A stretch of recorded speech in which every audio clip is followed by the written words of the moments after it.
this press conference. The last time I was here, one reporter asked me when would there be a finance minister, and I assured her that long before the end of the year we will have a minister with the responsibility for finance in the office of the president. And so yesterday we were pleased that Dr. Ashley Singh took up that portfolio. This would allow the oversight from the office of the president over the finance sector and the oil and gas sector to continue, but would allow us to focus on more strategic issues and issues that are transformative in nature and that would have a more medium, long-term benefit to people, rather than be bogged down on a daily basis with the routine functioning of a particular ministry. So I'm extremely pleased that Dr. Singh is here, which would allow us to have a broader view and a clearer implementation of the vision of the government. Now, I've also been bombarded with interviews, with requests for interviews about the one upcoming 100 days in office. And a lot of reporters wanted to take this very early. But I did not want to do several interviews, so I thought that I just share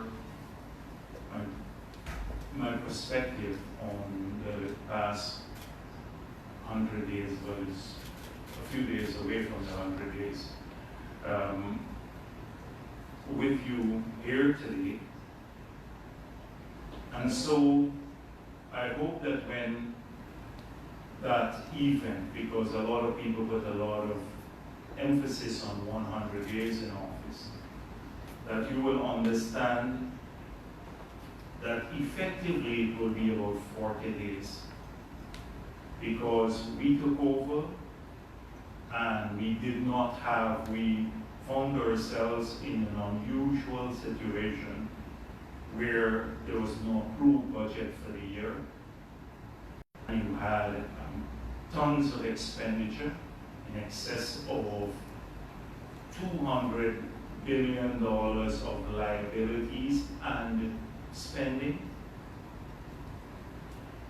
that needed to be clear, and no money really to run the government because there was no approved budget. And you would recall that we passed the budget, but that the appropriation bill was only approved on the 30th of September. And that effectively gave us a government, a fully functioning government, only for the month of October and a few days in November. Because prior to that, we did not have the powers to spend. We had to go with the 112 provision. And so a lot of the ideas we had, programs that we'd already worked on, simply could not be implemented because of lack of funding. So when a lot of people talk 100 days, it's effectively they're only about a month where we've had resources to start implementing the new program. Secondly, we took over in the middle of a pandemic, a global pandemic. And that was devastating many countries. The pandemic was devastating many countries. And we found ourselves in Guyana totally unprepared to tackle what we knew was going to be an escalation once you start returning to normalcy. Because in the initial months, there was a total lockdown of the country.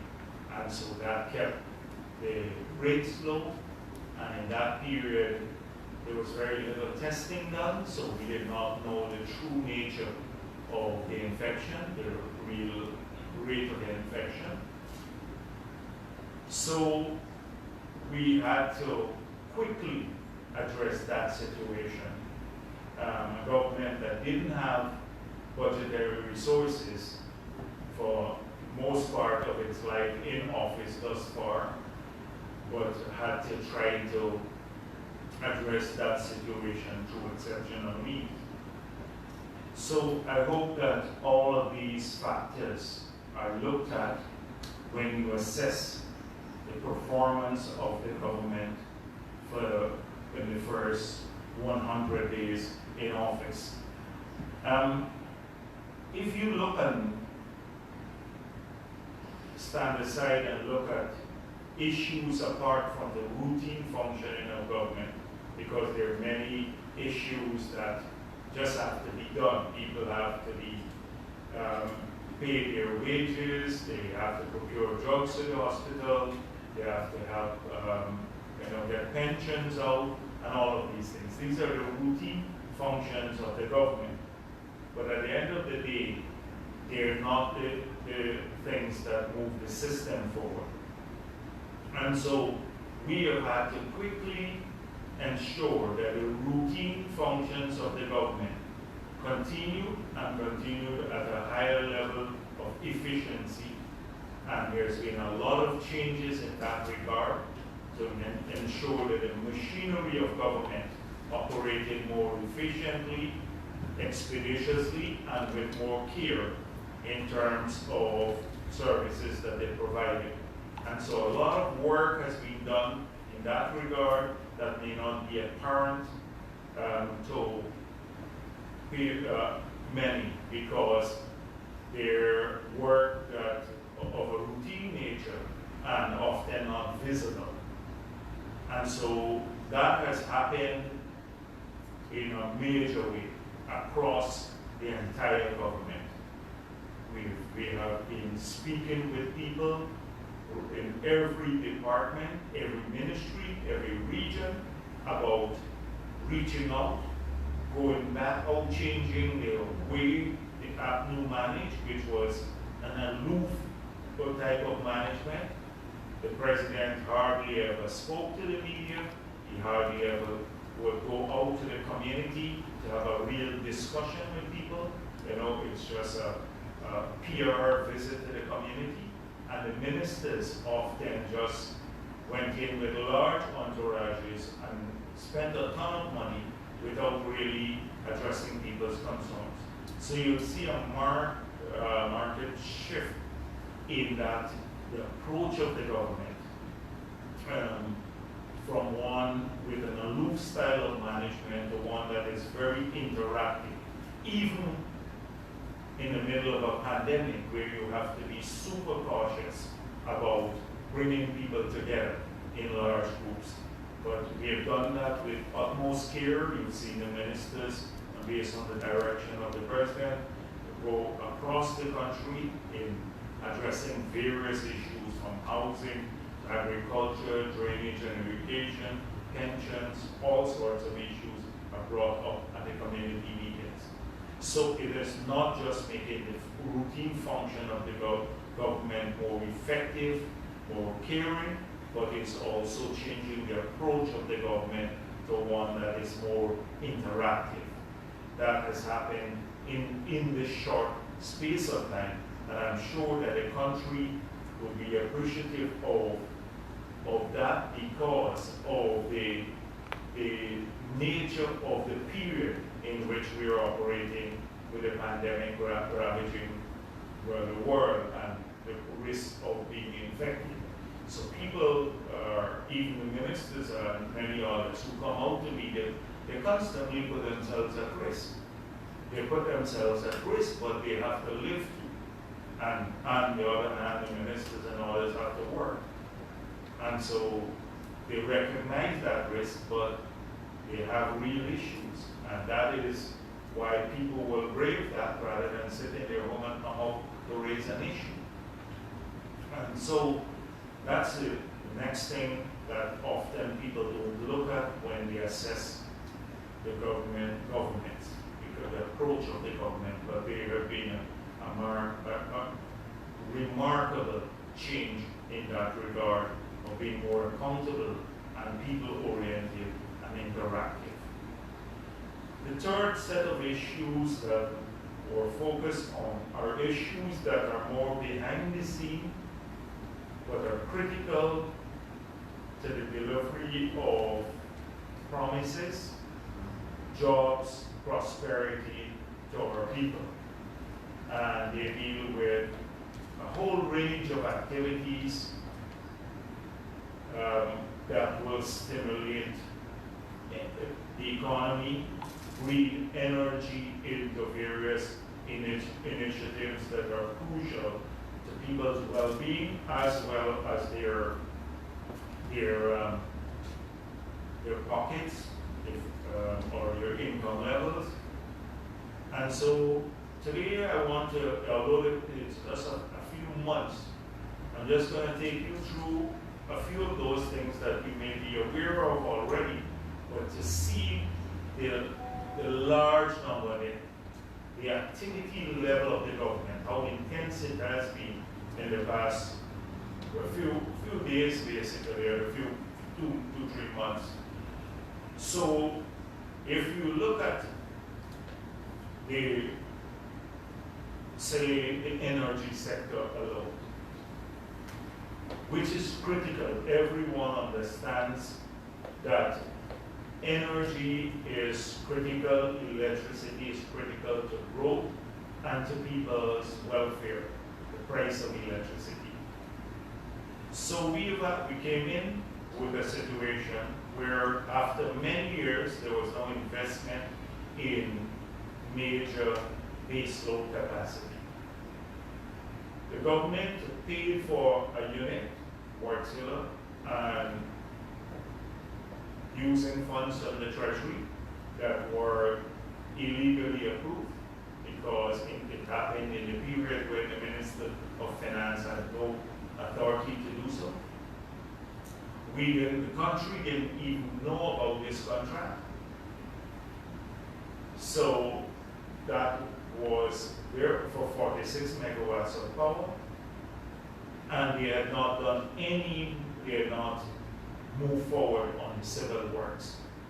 So we have had to work in the last 3 months to sort that out. Right now, there are 46 megawatts of power.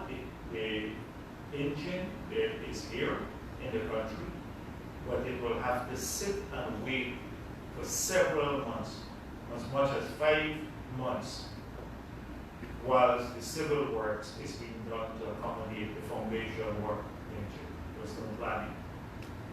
And so a lot of work has had to go into that to sort out the pieces.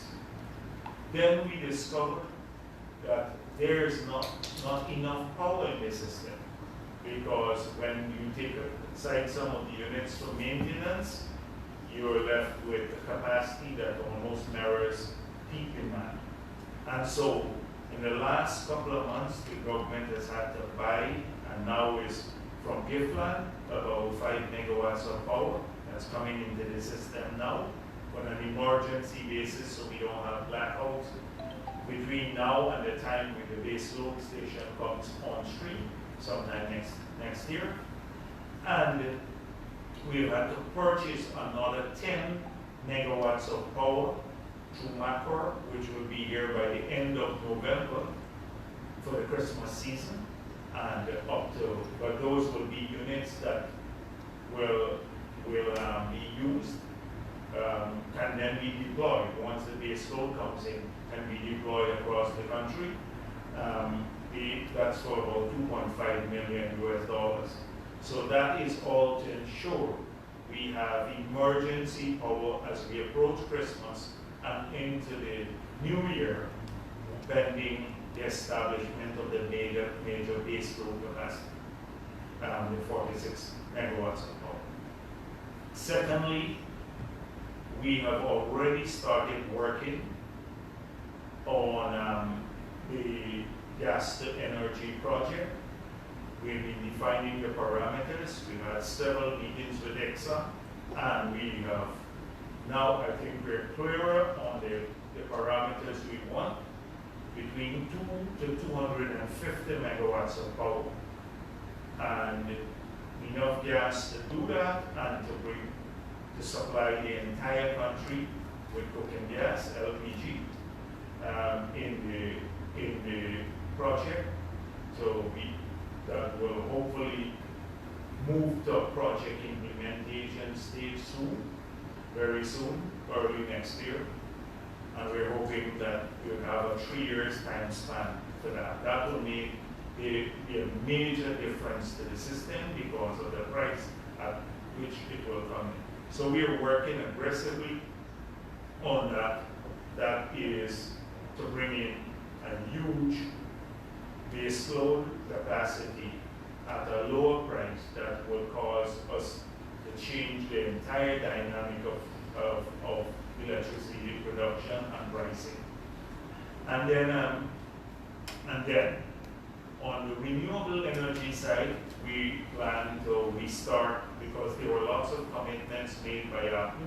You recall that they made the pledge in the Paris Agreement that 100% renewable by 2025, with absolutely no project to deliver on that promise, that pledge to the Paris Agreement. So we are already starting to look to resume a milder. We've started reviewing the documents, etc., to chart a pathway to hydropower development back again, because hydropower is crucial given our capability, the capacity of the country, our abundant water resources. We believe that hydropower as an important part in our energy mix in the future. And apart from that, it is renewable and environment friendly.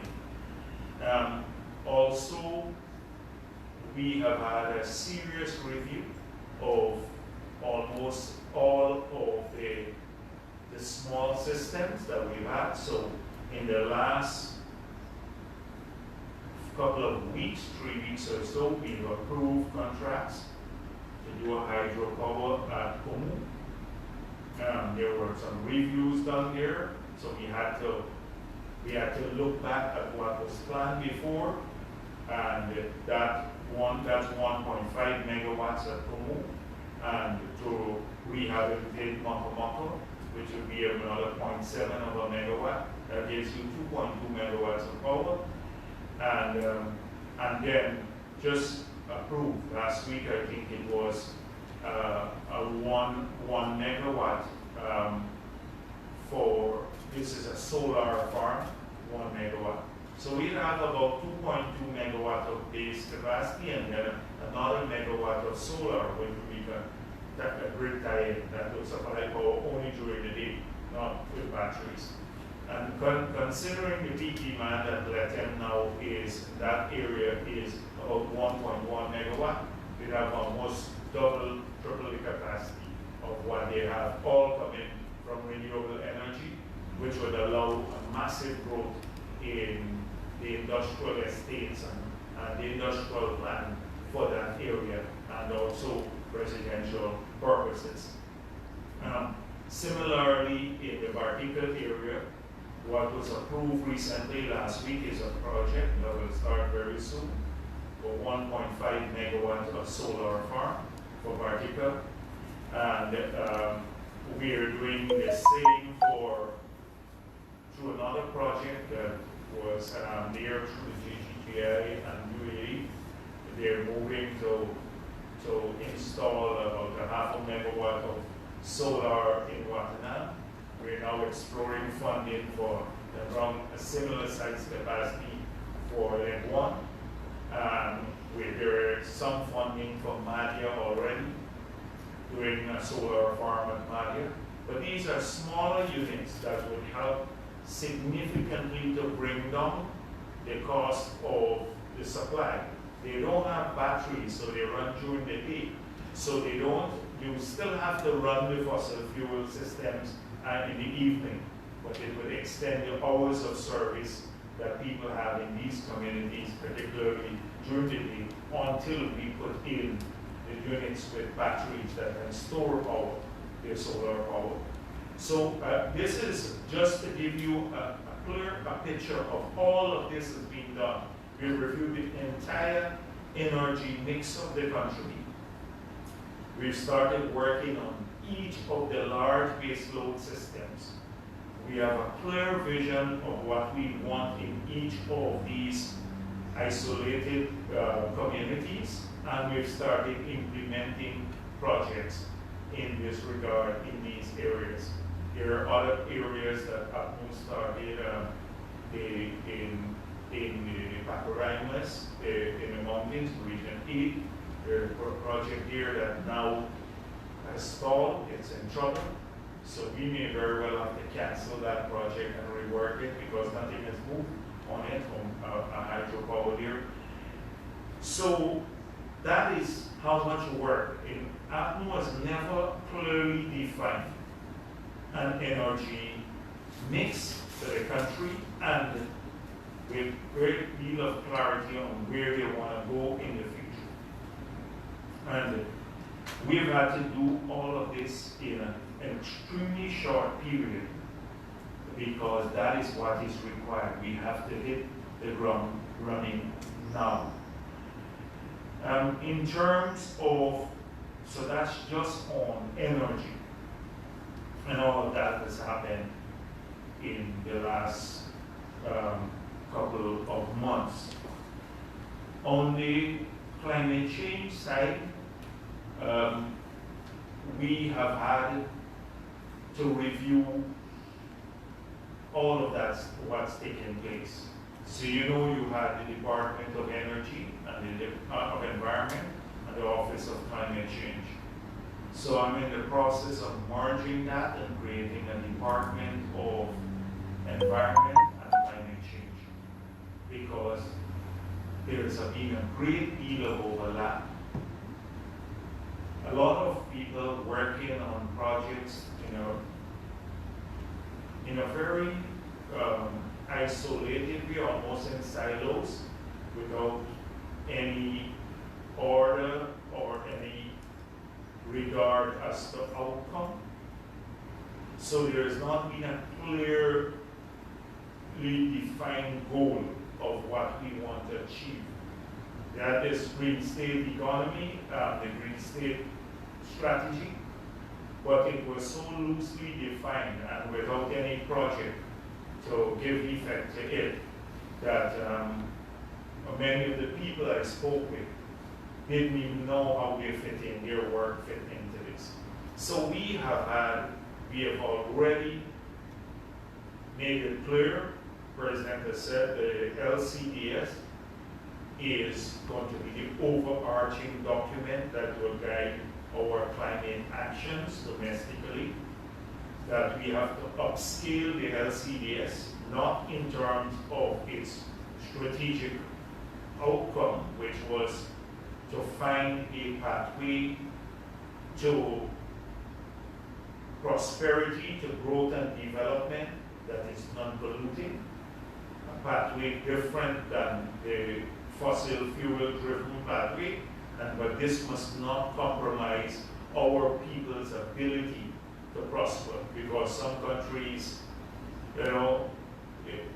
believe that all the responsible actions must be taken in the developing world and at a cost to those countries, when in many parts of the developed world people have 3-4 vehicles and their per capita carbon output is 10 times that of ours, like 20 tons per capita.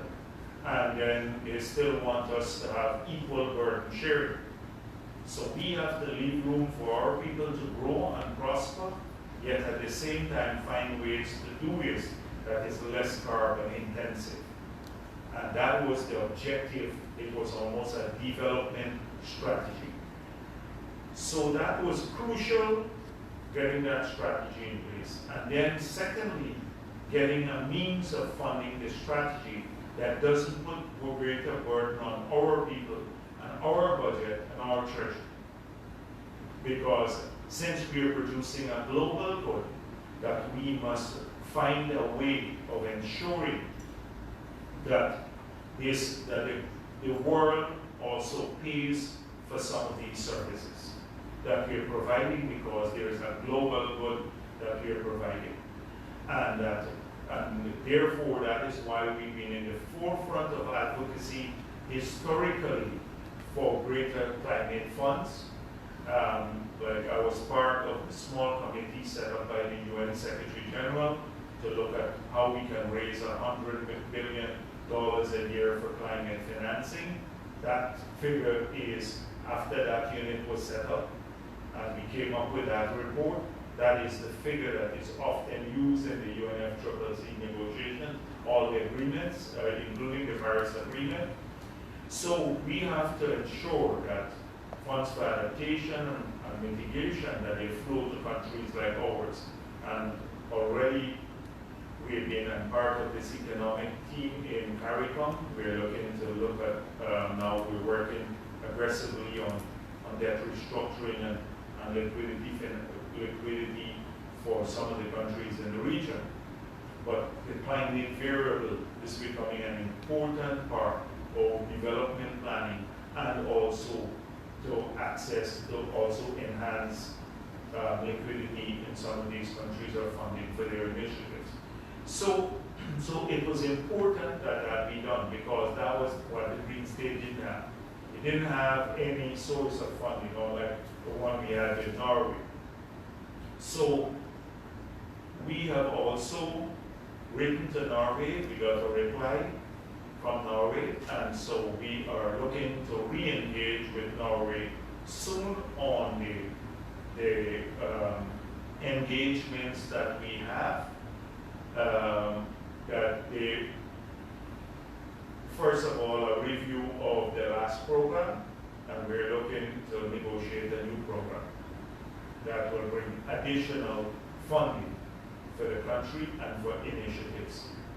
Now, you would recall that we had identified several areas for spending of the GRIF money, the money that we earned through the first agreement with Norway, including grants and loans, but mainly grants to help small business who are getting into environmentally less polluting activities, a Center for Biodiversity Studies, ICT for vulnerable communities, some adaptation spending, decarbonizing the energy sector, a whole range of projects.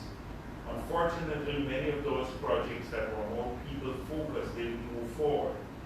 So the GRIF projects that we had left before were implemented by UNDP, as they get a fee for implementing the projects, or the FAO. Now we've spent the last few months on reviewing those projects too, because they're stalled. And although we've had $17 million assigned to the telecommunication project, a fraction of the $4 million has been spent on that. But we don't believe that so far, a lot of the equipment is just sitting in a one. So we have to now engage swiftly to get these 200 hubs created in the hinterland areas. So we're doing a total review of all the GRIF projects. The telecommunication one, to restart it, especially with hinterland telecommunications. The Amerindian land titling was another GRIF project that has stalled. We're going to now resume work in this regard. And then the one with FAO implemented, we found some atrocious things, that money that we earned from Norway was being spent on hosting conventions.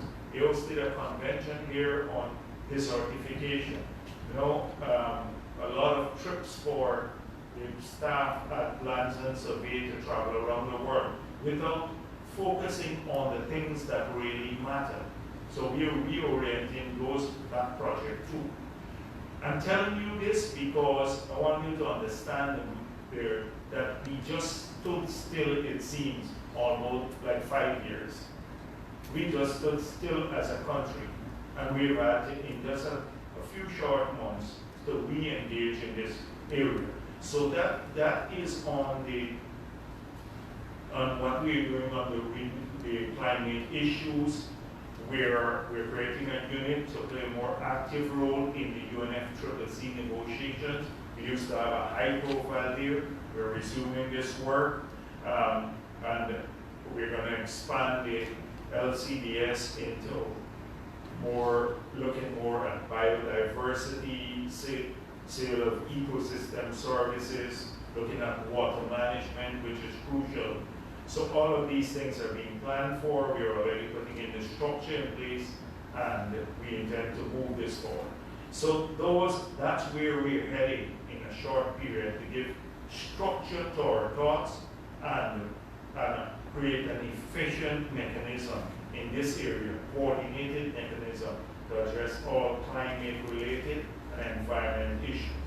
Now, this doesn't include the EPA. The EPA has to be strictly separated because those deal with more issues involved in, like, permitting and noise pollution and all this stuff. That the EPA is up for significant strengthening too, and especially since they have to look at the oil and gas companies more now.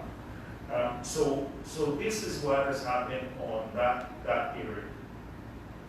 On the oil and gas side, in the last couple of months, we've had, the first 6 weeks and making sure that we dealt with the BHARRAT license and the environmental permit.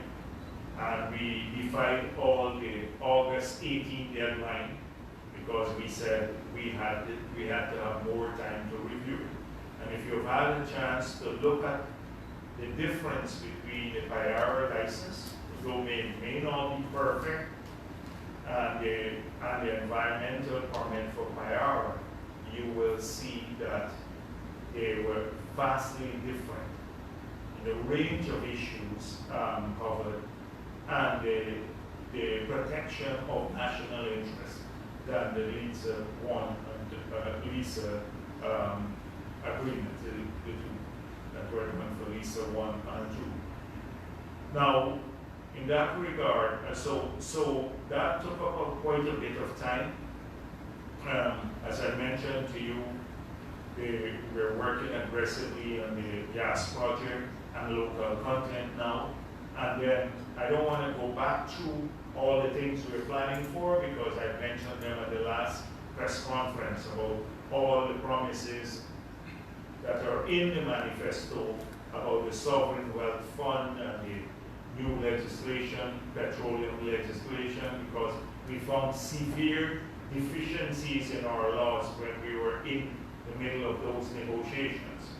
And about decriminalizing non-disclosure, all of those are being worked on. So these are being done aggressively. And then we've started a review of all of the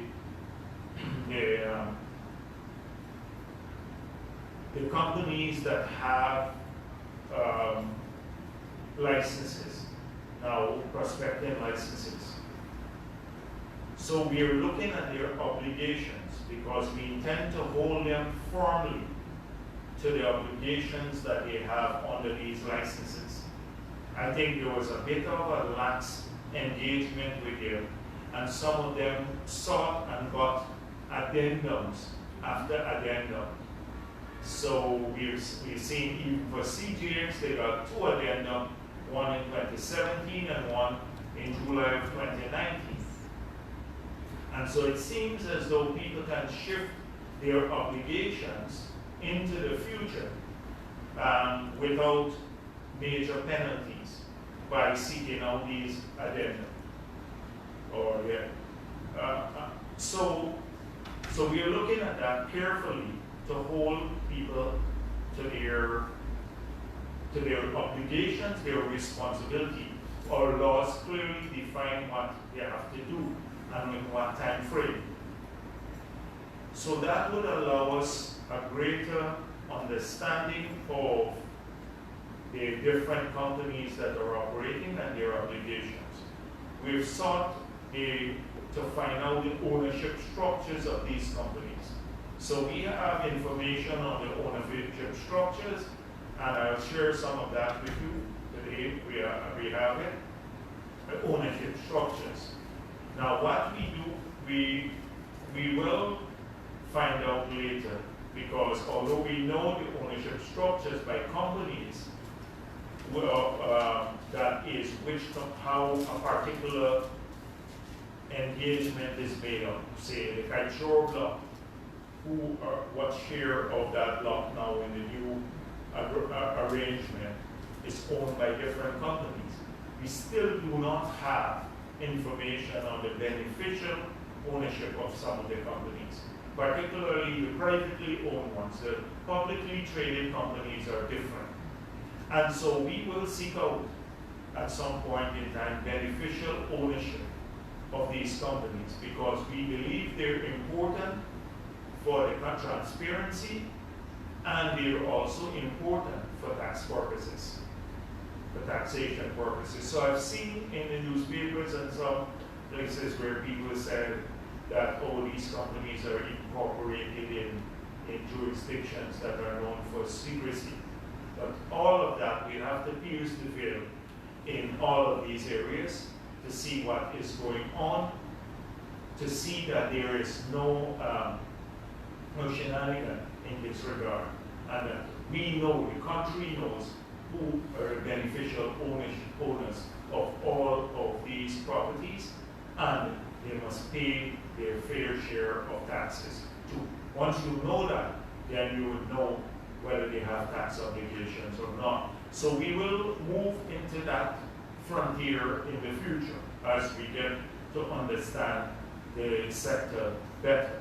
But that's how I see it. Also in the future, you've seen that the court action, which the AG was also involved in, but we recognize that the permits for the LISA projects were given in contravention of the law, and they now have been rectified, and some will expire soon. And so as soon as these permits expire, the conditions of the BHARRAT environmental permit would apply to renewal for permits in the LISA, the expired permits, the environmental permits for the LISA projects. So this is important as we go forward, and those will also have serious fines. We dealt with the issue of how the fines would be applied the last time. These would for the emissions and also for the loss of gas, the government share of the gas.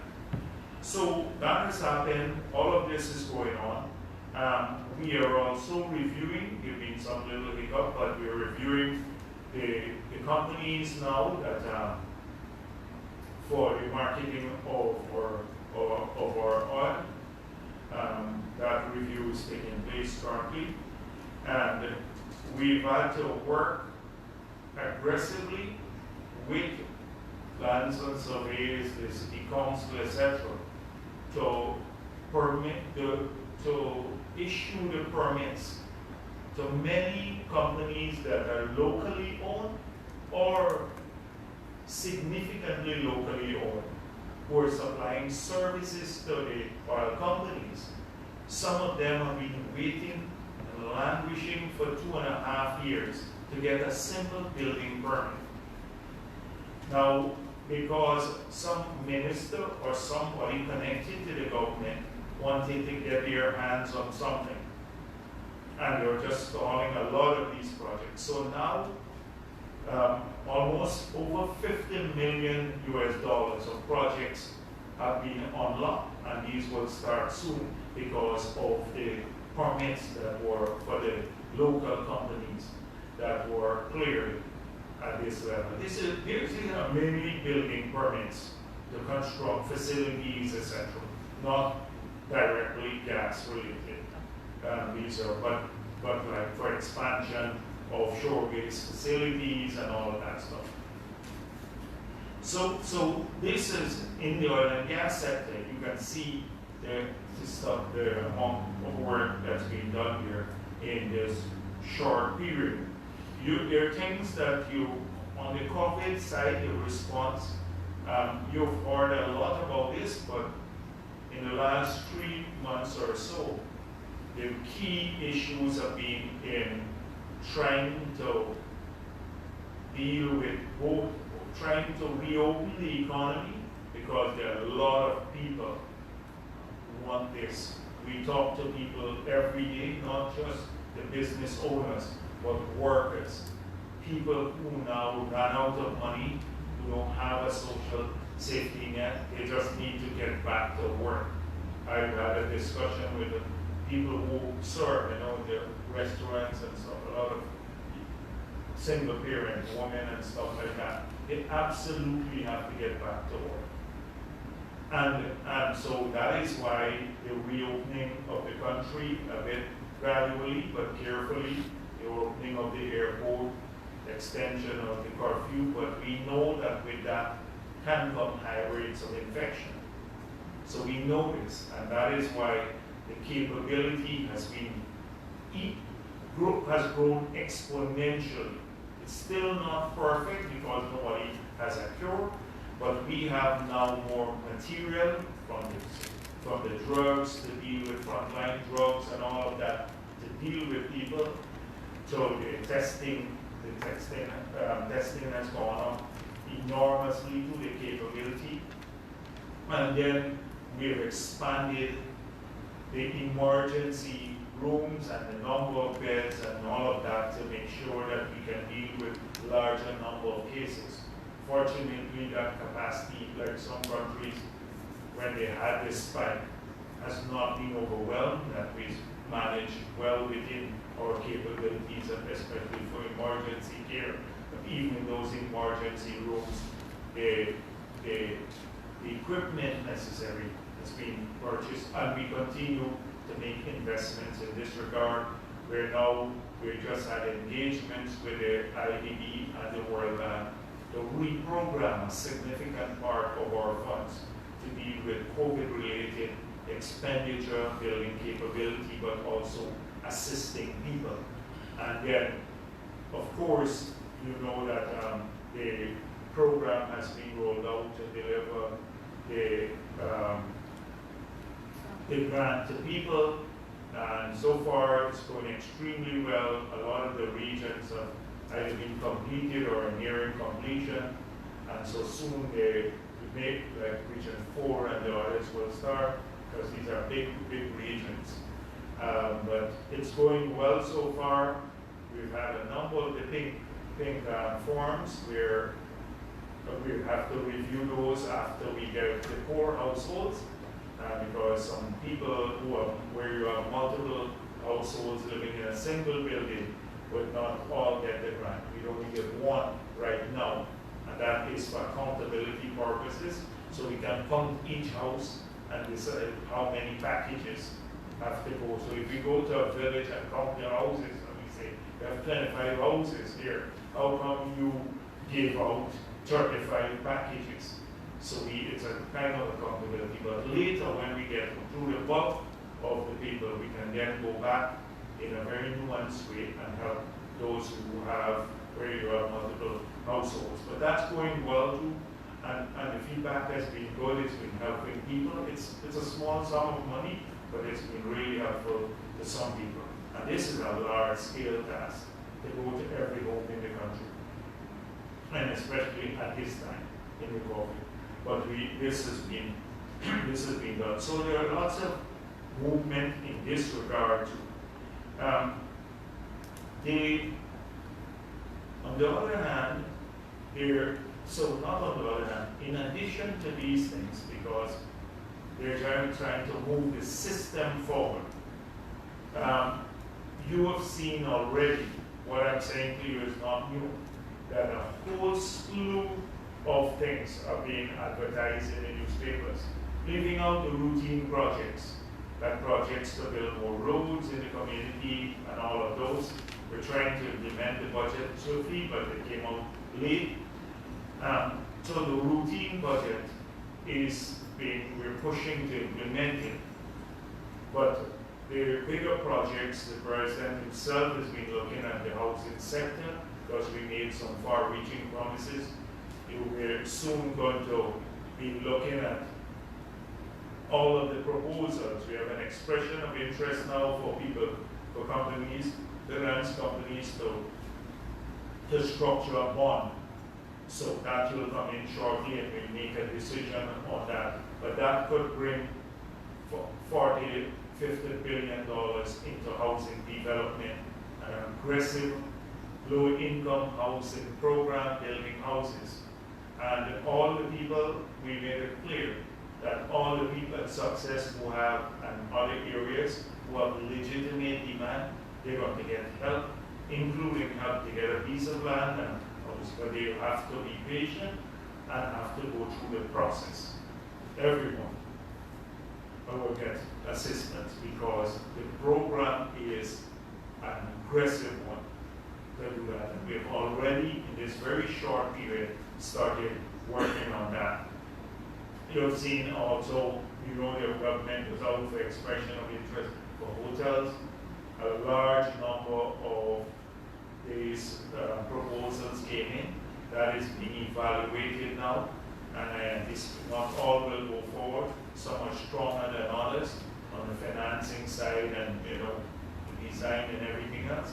But once the review is done, I expect quite a few of these to move forward to a project stage that will create greater opportunities for people in the construction phase, later job creation, people to serve there, and then the expansion of the entire hospitality industry.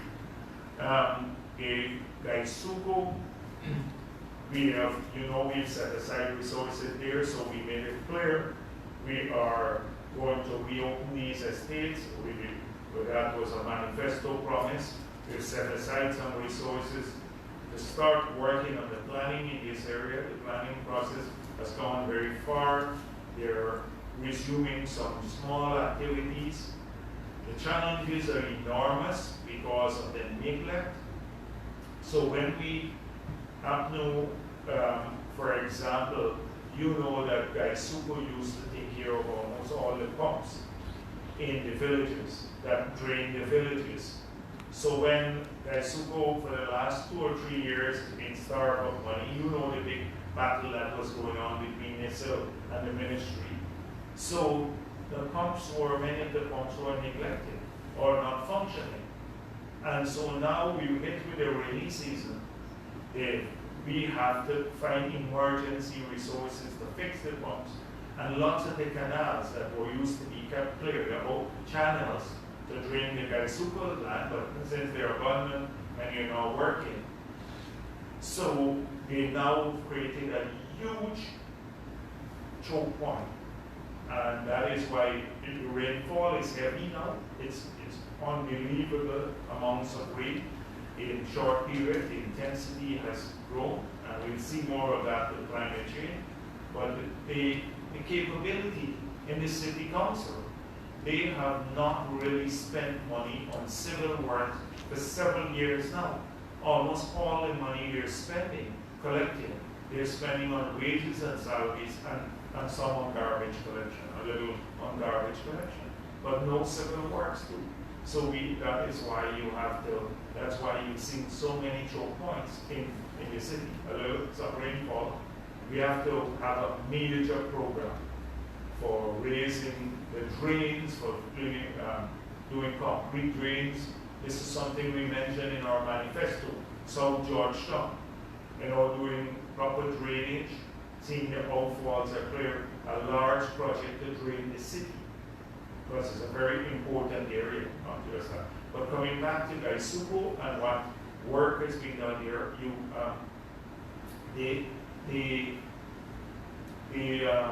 we have had several expressions of interest for almost all the estates of partnering with the government or some outright private sector involvement. So we're extremely pleased about this, and we, again, those expressions of interest would be evaluated to see if you can resume economic activities in many of these areas without having to go to the public purse. That will create that employment and dynamism in many of these communities that suffer from them. So you would see that, you know, that expressions of interest are out for bridge. President and others have been having discussion on Deepwater Harbor, shore base.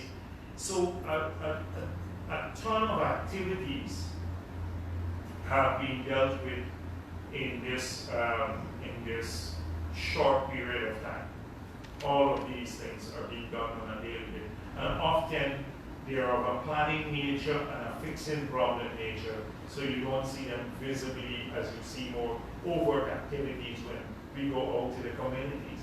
But the engine room is working overtime to make sure that we address a lot of these issues. Even the school, you know the big challenge we have with school opening.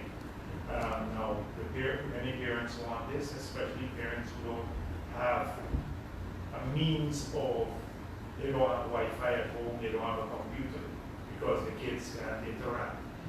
So it is like trying, it's a nightmare. That's why the ministry did it. The government decided to do this too. But people want it, but it has to be done cautiously. And limited, I'm told that it's only 10% of the school and 10% of the student population of the country, 4th, 5th, and 6th form. And they have a great deal of flexibility how it's managed in school. And so as to keep our children and teachers safe, but at the same time not to have our people fall back, our students fall back. You know, this is especially those who don't have other means of accessing the information and the tutoring that they can get online. So this is something that we all have to work together to make succeed, not snipe from the sidelines like ACNUR is doing. In fact, this is something because it's important for parents, teachers, and everyone else. You know, ideally, we wouldn't have to do this, but how long are we going to keep the children from not getting, especially those who are poor, not getting the tutoring, etc. So I thought I'd deal with just some of the things to give you an idea of what's going on in this regard, in the government, in various areas. I can go on to the other sectors about not just the routine things, about structural issues that are being worked on. And then there's a whole group of people working quietly so to review the criminality that took place in the last 5 years. And there has been a great deal of criminality, and I see some of the criminals now, hardcore criminal types, some have become members of parliament, and some are now lecturing the country about, you know, decency, honesty, and about what is right. So when all their criminal acts are revealed and this will happen, trust me, it's going to happen. It's just that we are not obsessing about it. We're not obsessing about it, and we're not going about it in a vindictive manner. And we want to make sure that we don't go after victims, that we want to go after the planners and the perpetrators of the large crimes, of transfer of state assets and theft of state assets. And so the government has had almost a benign attitude to people who were forewarned in that period, like on the East Coast lands, that they should not conclude deals with a government that had fallen through a no confidence motion, and especially after the elections were held, after the APNU lost the elections. But NISIL and the others, and there are several individuals in NISIL, and they'll all be made to pay for what they did. They continued with the complicity of the Minister of Finance with the criminal actions. So people have an option now. There are those who receive the land and are prepared to give it up with the large tracts of land where we said and we promised people that we will take back because they were done illegally. Those individuals have a pathway. They don't have to worry about criminal actions being taken against them. They don't have to worry. That is those individuals who voluntarily give back the land. And there have been several who have done this. They don't have to worry about anything. And they may even have a pathway once the government decides how the lands are utilized, some for housing, some for project development. They may have a pathway to getting back through a legitimate process some of the land once they go through a proper process. That is the approach here. But there are others who are refusing to do so. A few. And the guys, the architects, are not going to get away that easily. Because how could you, when the agreement has a payment schedule,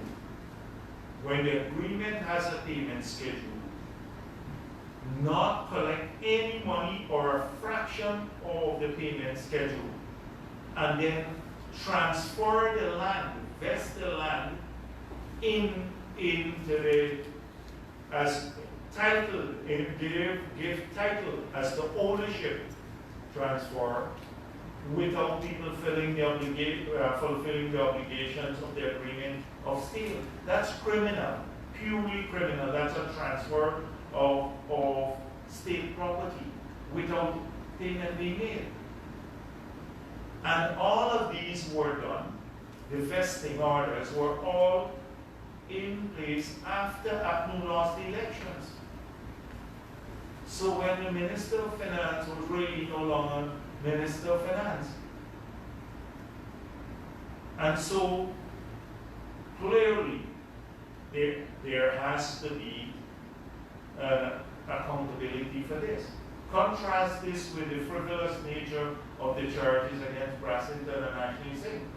You would see that they were acting pursuant to a cabinet decision. There was no cabinet decision in this regard. No cabinet. This didn't even go to cabinet. Under the land, when those things were sold under the PPP, they had to go from the privatization unit to the privatization board, which is made up of 3 non-governmental persons, and then from there a recommendation to the cabinet, and the cabinet approved it. In this case, it's just NISIL and the Minister of Finance. So they were charged and put in handcuffs for implementing a cabinet decision where you had even valuation of the assets. In this case, you had a transfer of state lands without no payment.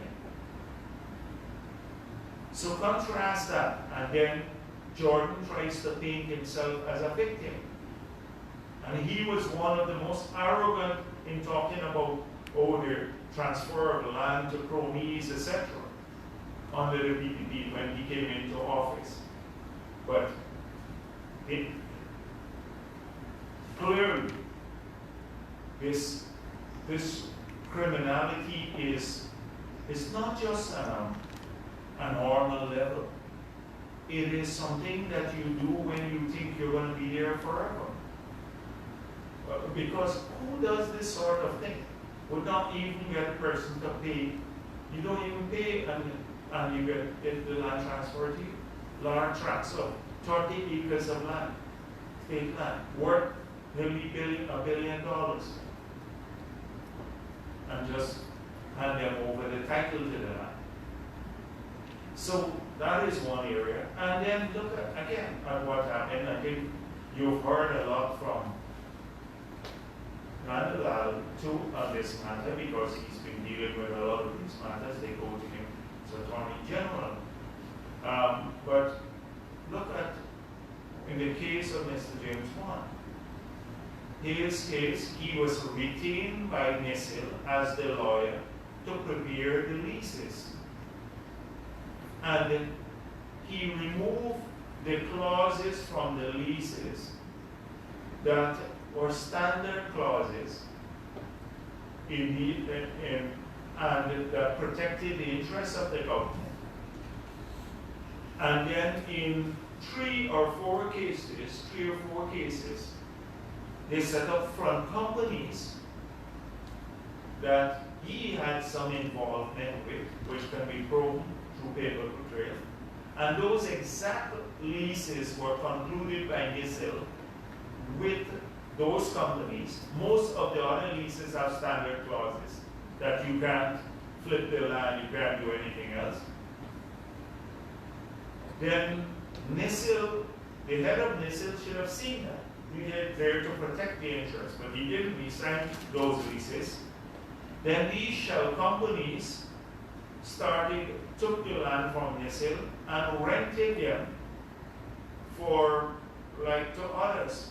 And you've heard some of them got 20 acres and 15 acres and stuff. This is about nearly 55 acres of land in 3 cases for like $100 each.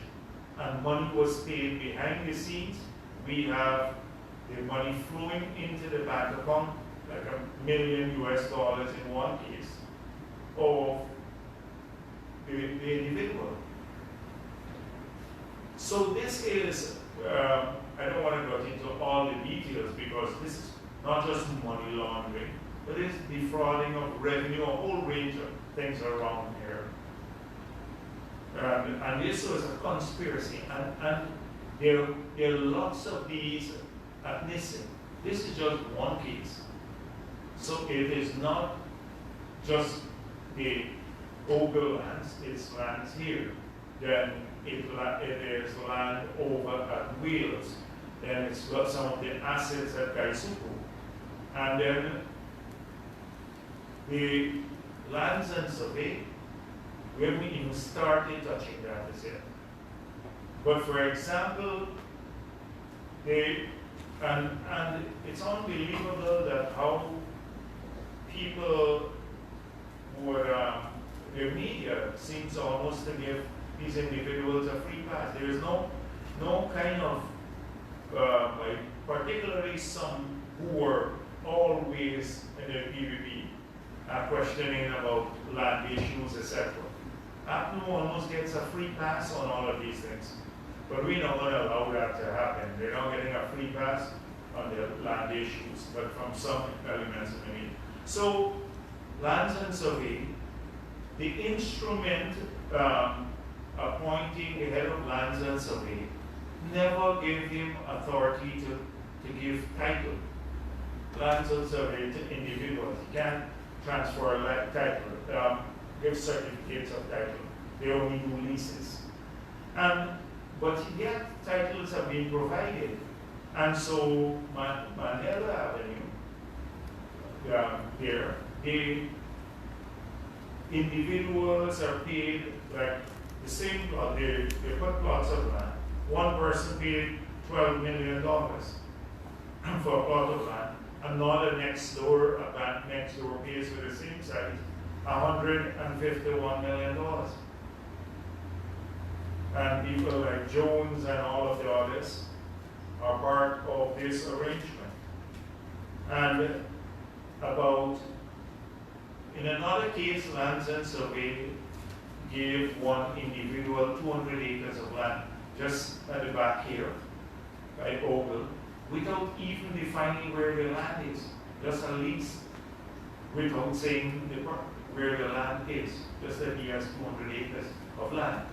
So nothing has been done with so the review is taking place there too. But as I said before, we're not obsessing about this, but we're going through cautiously to see that we don't want all day long to be in court too with these individuals. So we just want to make sure that the key players face the music, that we move forward as a country and focus on the development agenda. And that is why, so you have a whole group of people who will deal with this issue. Let me just say clearly that the People's Progressive Party wants local government elections next year. We believe that we can do extremely well in local government elections, and we're going to be working really hard, COVID or not, to ensure that we improve the lives of people in their communities right across this country. And so the budget, next year's budget, will have resources to prepare for local government elections. Now, having said that, with the criminals, we have no confidence with criminals running the system. And so we're expecting that the commission will get rid of the criminals. They don't need any evidence. The whole country knows that these are criminal types who try to steal the election and put this country through trauma. Hardcore, criminal, in-your-face type of criminals. They cannot run any election.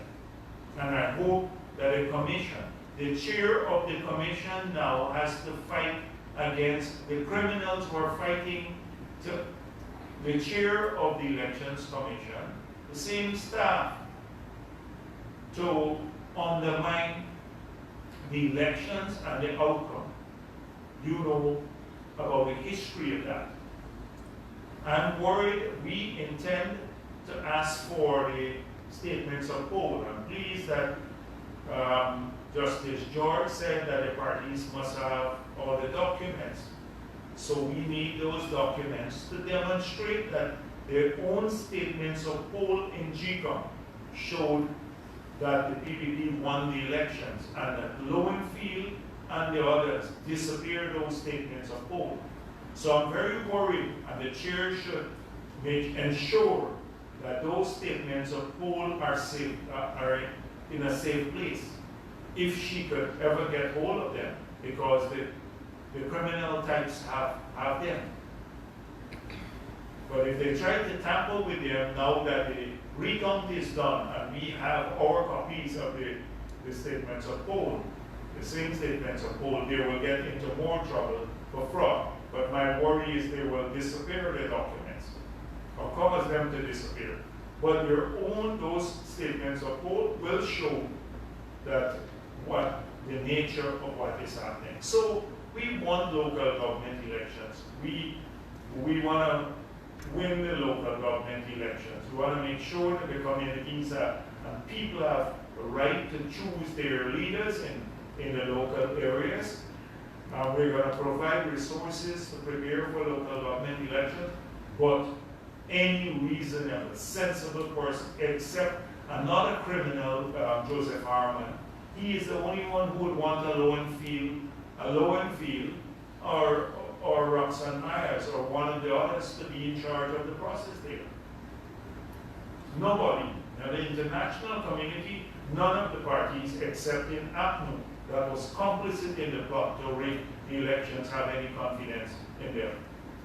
And so there has to be changes there. That's what we want.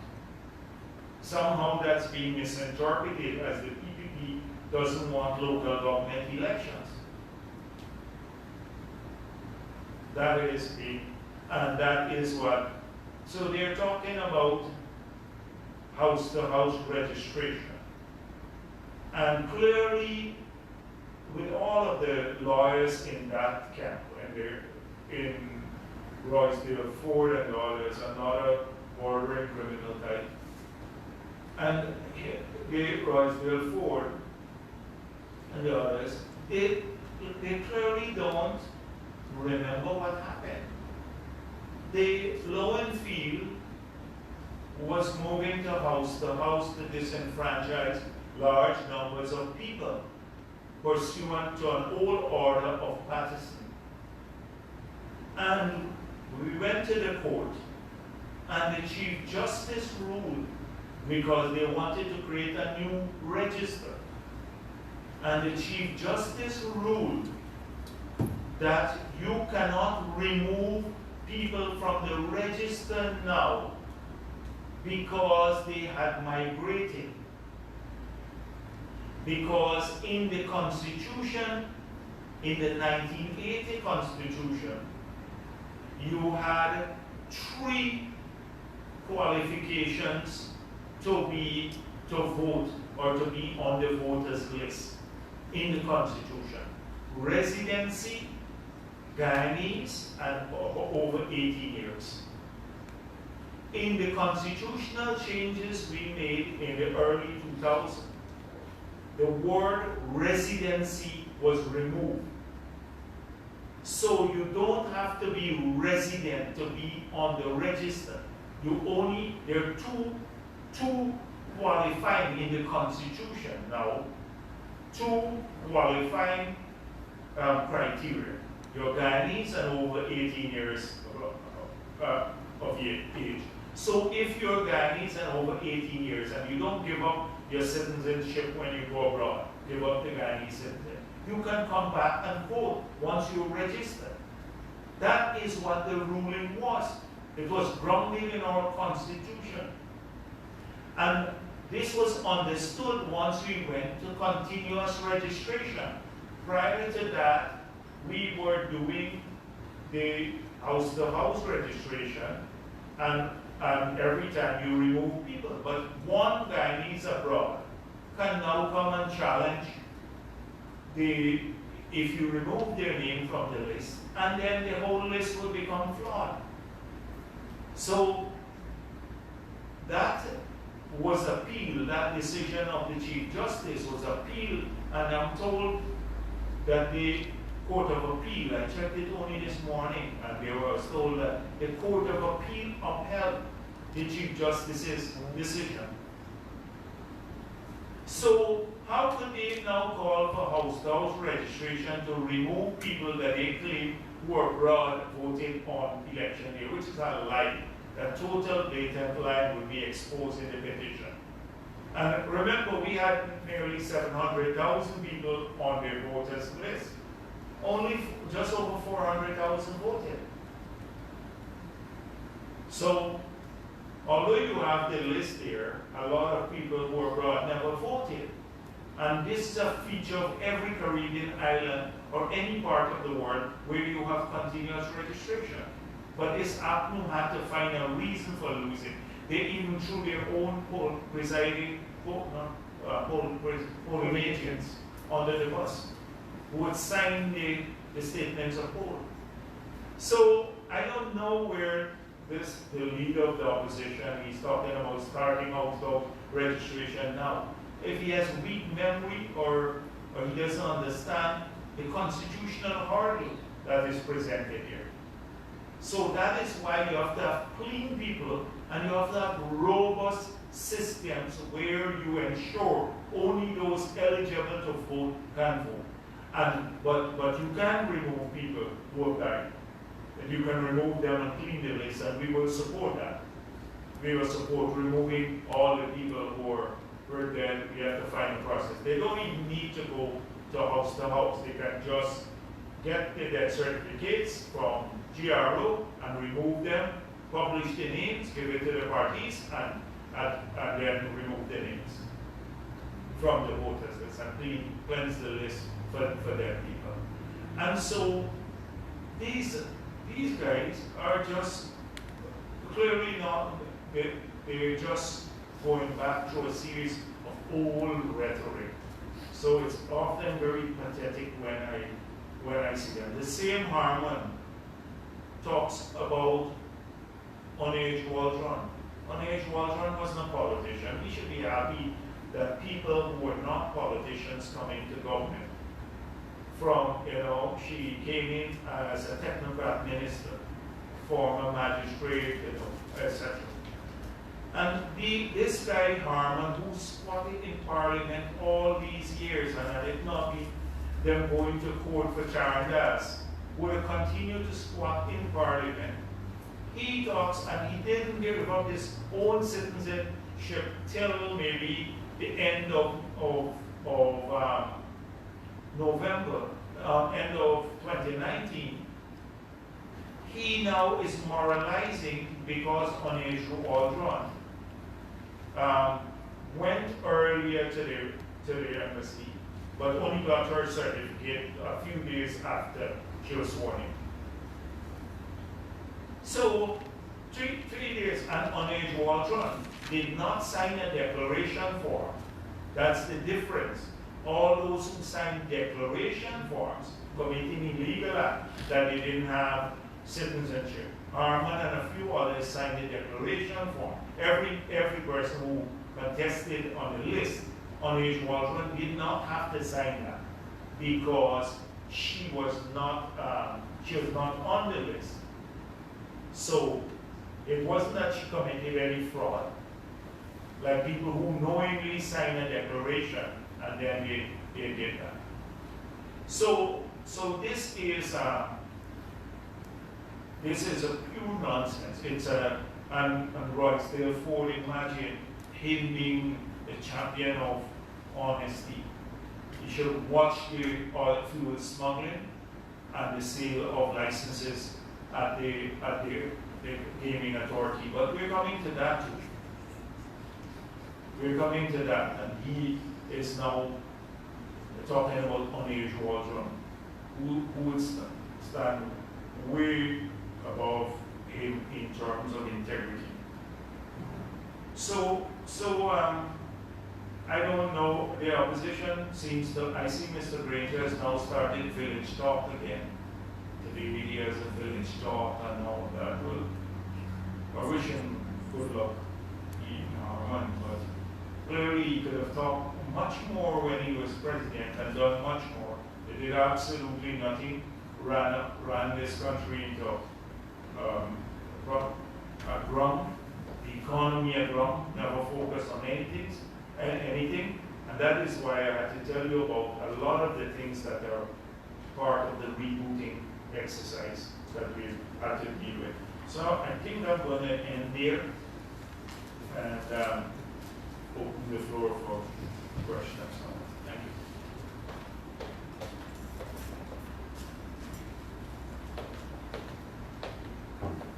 Yes. Let's go. Don't have a microphone.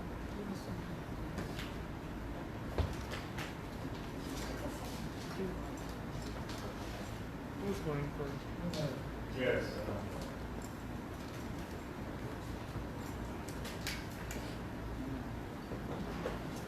Myself, Thomas from the South. Just some quick questions. In passing, you mentioned the Region A renewable cancellation. The project for renewables cancellation in Region A. Which project is that and why was it cancelled? No, it's not. We're reviewing it now. It's at Cato. The Cato project, because it's not being implemented. They're in breach of the contractors, a serious breach. Okay, sure. And Norway, when they will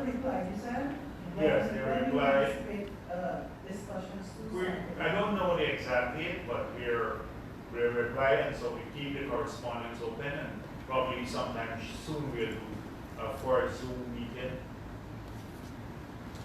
And sure. The hotel EOIs, why were the names of the companies not made public as a standard? The thing is that a lot of these may never become real projects. It's not like you're assessing one against the other. If in this case let me give you why we had to go down this route. Because everyone was sending in a proposal to us. And everybody asking to meet.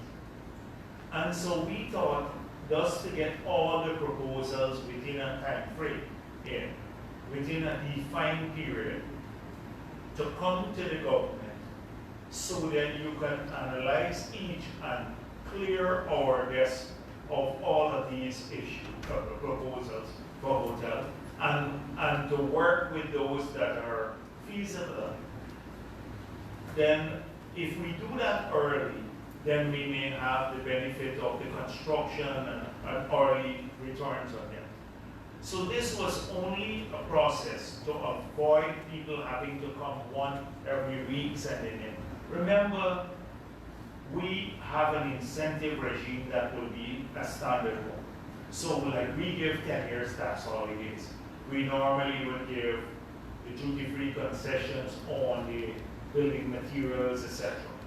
So it is, they know what the incentive regime is. We probably work with people to, if the projects are really big, to work with them on land. You know how you give some preferential land, like the Marriott, well, that's owned by the government. But it happened with Ramada.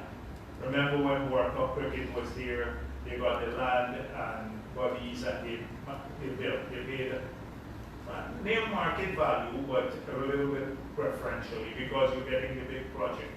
So this is what happened.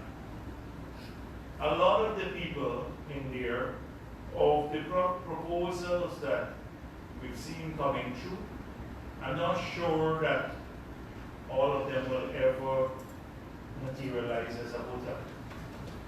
And it's the ones that you work with at the end.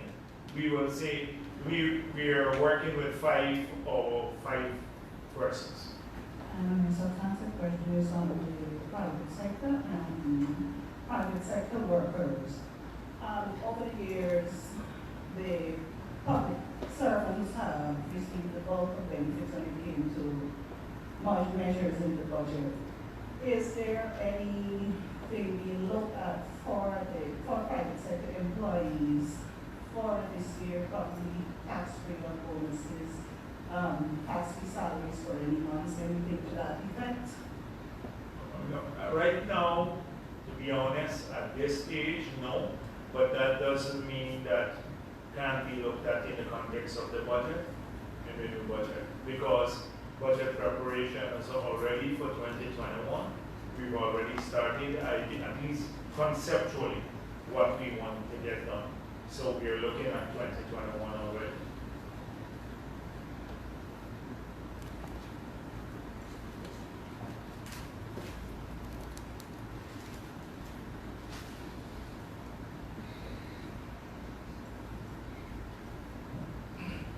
Good afternoon, Kimal King, Perpetual News. Mr. Vice President, can you say to what extent was the government satisfied when approving our project that the $9 billion estimated development cost was reasonable for the project? So you would recall that that was one of the issues I mentioned at the press conference, that in the past we would get a block sum, a block figure, and it was hard to analyze the block figure. So we have now, Exxon has an obligation to provide disaggregated figures that will be examined whether they're reasonable or not.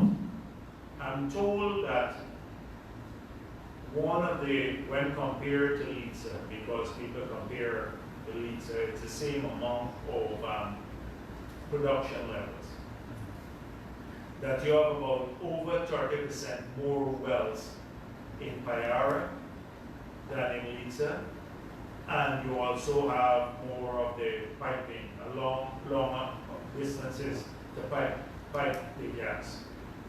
Not the gas, but the oil. So this is a figure that is given.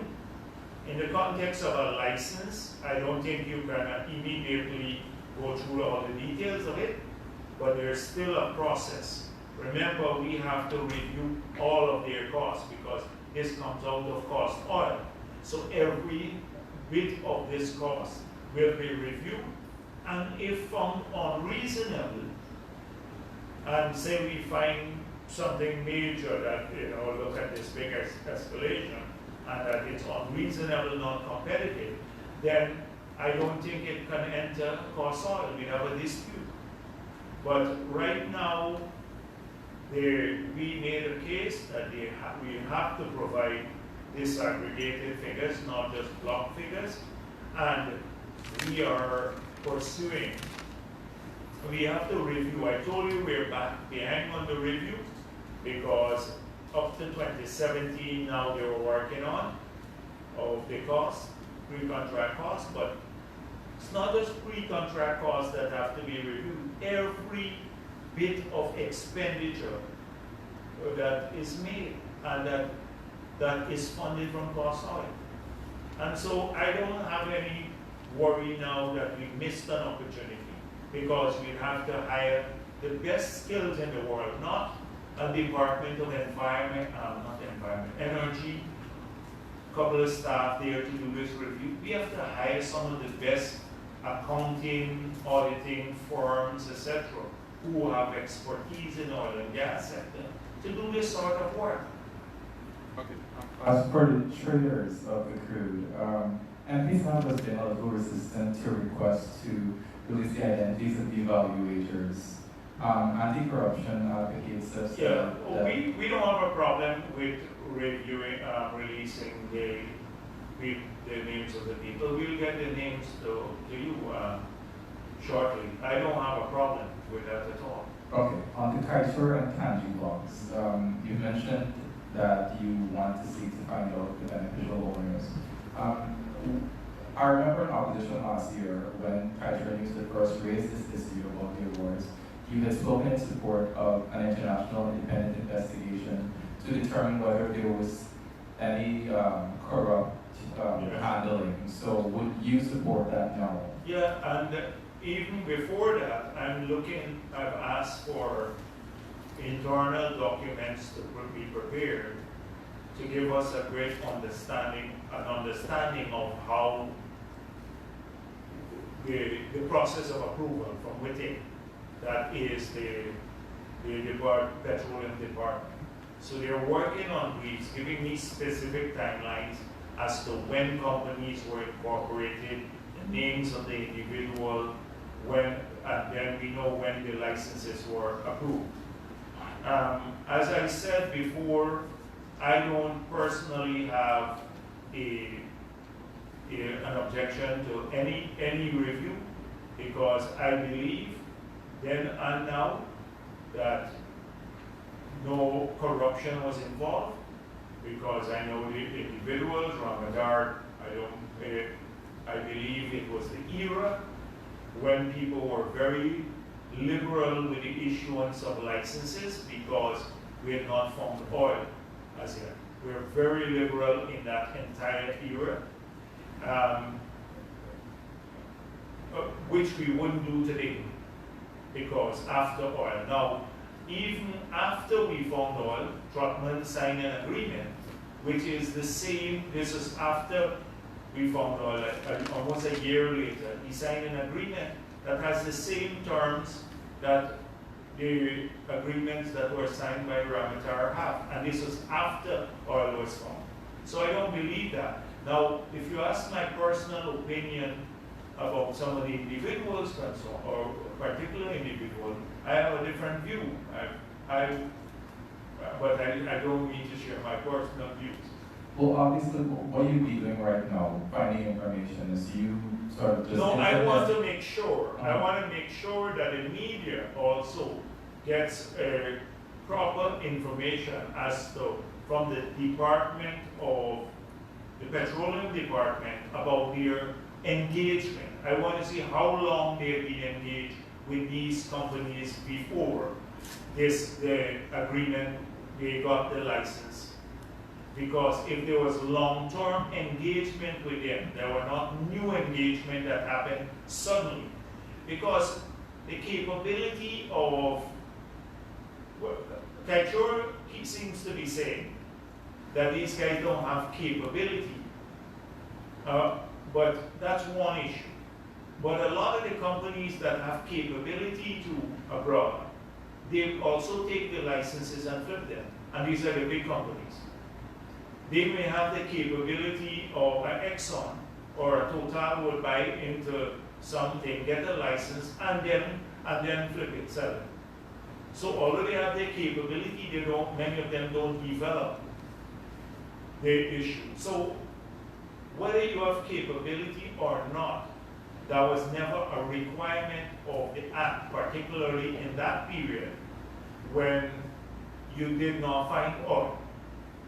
Now, if you ask me about now, that's a totally different situation, and any new block give now would be, what people would have to face a whole range of questioning, and even with the transfer. I saw how liberal we were in allowing the transfer of property. So the transfer was done without questioning about tax obligations and all of that. So I want to know why in future the petroleum unit has to, if we are approving transfer of blocks or flip or buying, farming in, etc., that we have to have much more information.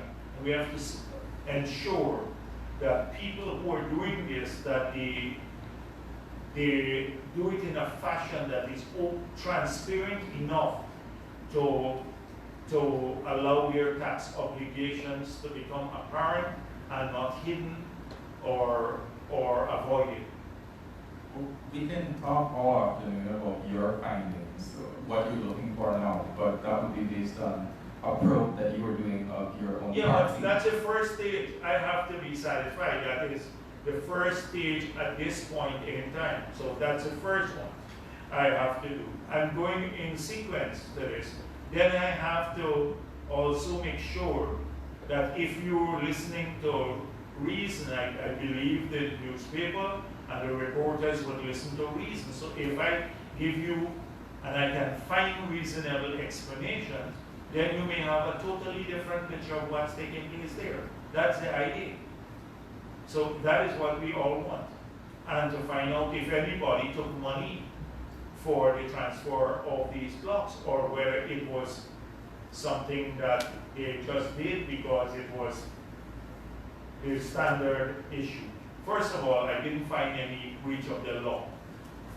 So the issue is, was it corrupt? And that is the issue. Can we find a link? And that is why through beneficial ownership, can we find a link to any government official in this regard? Okay, but do you see finally a conflict between a person being a principal of a contractor in the oil sector, as well as being a principal of a subcontractor that is benefiting from contracts? I don't like to deal with hypotheticals. Can you tell me a bit more? Like, can you tell me a bit more? Call and name if you want. We're all for transparency here. There is a businessman named Glenn Lawaji. He is Who? Glenn Lawaji. He is the corporate secretary for Mid-Atlantic. He also leads this company called Glass Holdings, for which Mid-Atlantic is a client. Mid-Atlantic is one of the owners of the Kanchi block. Oh, that is the corrupt transaction with James Bond? where they bought the land, that glass or something, glass? That glass, yes. That glass, no, that, they have to find him, that guy, the Chinese guy. He's not Chinese. Is not Chinese? He's white and blue. No, they said he is in China. I'm told by Nandalal that he has to come and say how he got the land. Because that was one of the transfers that took place. And so that's on our radar, if that's the one that you're talking about. The issue now is whether he's also a principal in Mid-Atlantic, and he's also a principal in Glass Holding, which has Mid-Atlantic as a client. Yes, yeah, that's it. So the link, it seems as though Mid-Atlantic was involved in this unhealthy transaction, illegal transaction. It seems as though they were involved in it with James Bond in this. But I have no apology to make for that. So I'm glad you mentioned it because that's on our radar. I didn't want to mention it too early. We're looking into it carefully. They told me, Anil said to me, he's in China. Okay, all right, well, give me the address. All right. Vice President JAGDEO, when you could for your readiness. From your earlier statements and previous press conferences, what you've outlined, what the PPP has done so far, will basically add up to being outdone the previous administration. You've done that in 3 months, but they haven't done in 5 years, and trying to rectify also. The question today, they have done significantly well as it relates to drugs. We have just found out that the drug shipment that is set to have come out of Guyana, one of the biggest drug shipments ever, has been found in Belgium. Can you speak to that? Yeah, well, we're trying, I saw Demerara where it said the ship sailed in October, end October, but I think that might have been a little, I don't think it's in October, because if it's in October, it wouldn't be in Belgium. I think from what I'm told, it's in August, sometime in August. So let me make it clear. We have met with all of the agencies, including the US and the DEA. We're working closely with the DEA to ensure that any transshipment of drugs through Guyana, any transshipment, and building the capability for doing that. Any transshipment is, we want to be on a catch. So one of the assessments done and spoken to me about, especially this was something that the ambassador raised directly with me, is the scanners. The scanners at the were not functioning for a long time. I think we got a donation from China, now two, in a matter of maybe a month ago or so, are now located here. So the scanners were not functioning. I don't know how many other shipments went through and were never intercepted. But we're glad that it's intercepted, and we will go after, we have to now go after all those people. Go back and find all of those people who were involved, including from what I'm told, but I don't know if it's factual, because I got this report that the container might have been flagged. Don't hold me to this, might have been flagged for inspection, and it was never inspected. So this is what I'm hearing. So it seems as though there was heavy local involvement, and we intend to get to the bottom of it. I've been working closely with the USDA. Secondly, Vice President, you more than anybody else know about what you call, while being opposition leader, witch hunting. Many accusations were made out against the former members of the former PPP administration. It so happens nothing came out of that. Allegations are being made against members of the coalition government. Can you give Guyanese citizens, because in your utterances, you're saying criminal, and most Guyanese citizens, when they reach the stage and you're accused of criminality, they go to prison. Can you safely give Guyanese citizen assurances that they are politicians from the coalition? And if you could help me, and if possible, are they MPs that will be going to prison? Well, I can't say. We don't sentence people. We're not the judiciary, the magistracy. And so, but I can assure you that criminal action, they will have to pay for what they did. And that is, first of all, we've exposed what we consider criminality. That is blatant transfer of state assets in contravention of the laws of our country. The first thing is to expose it in the public domain. So APNU supporters as well as PPP supporters can see this. They can contrast what they did with the claims of our level did. Remember Pradoville too? And all of that, they can contrast the two and see what is criminal, including APNU supporters. They will be shocked when they see this. That's the first, exposing. The second thing is ensuring that an independent, objective investigation is concluded, not politically steered or fabricated, not the minister calling to say, go after this guy, charge him at any cost. That it is evidence-based and the charges are placed, and the charges have a great chance of succeeding in court. Then we find, hopefully, we get good police prosecutors, and the rest is up to the judiciary and the magistracy. But at least the country will see. So that is what we're committing to. But for me personally, what I see, this is criminal. That's why I'm using this word. Criminal, purely criminal. Who transfers hundreds of $1 billion worth of land? And that is, with no valuation there, it could even be higher, $1 billion, without the people even paying, they pay $2 million. And try and give them the title, the ownership document. Who does that? Well, we are the Minister of Finance who did that. And so this is what is considered criminal, in my view.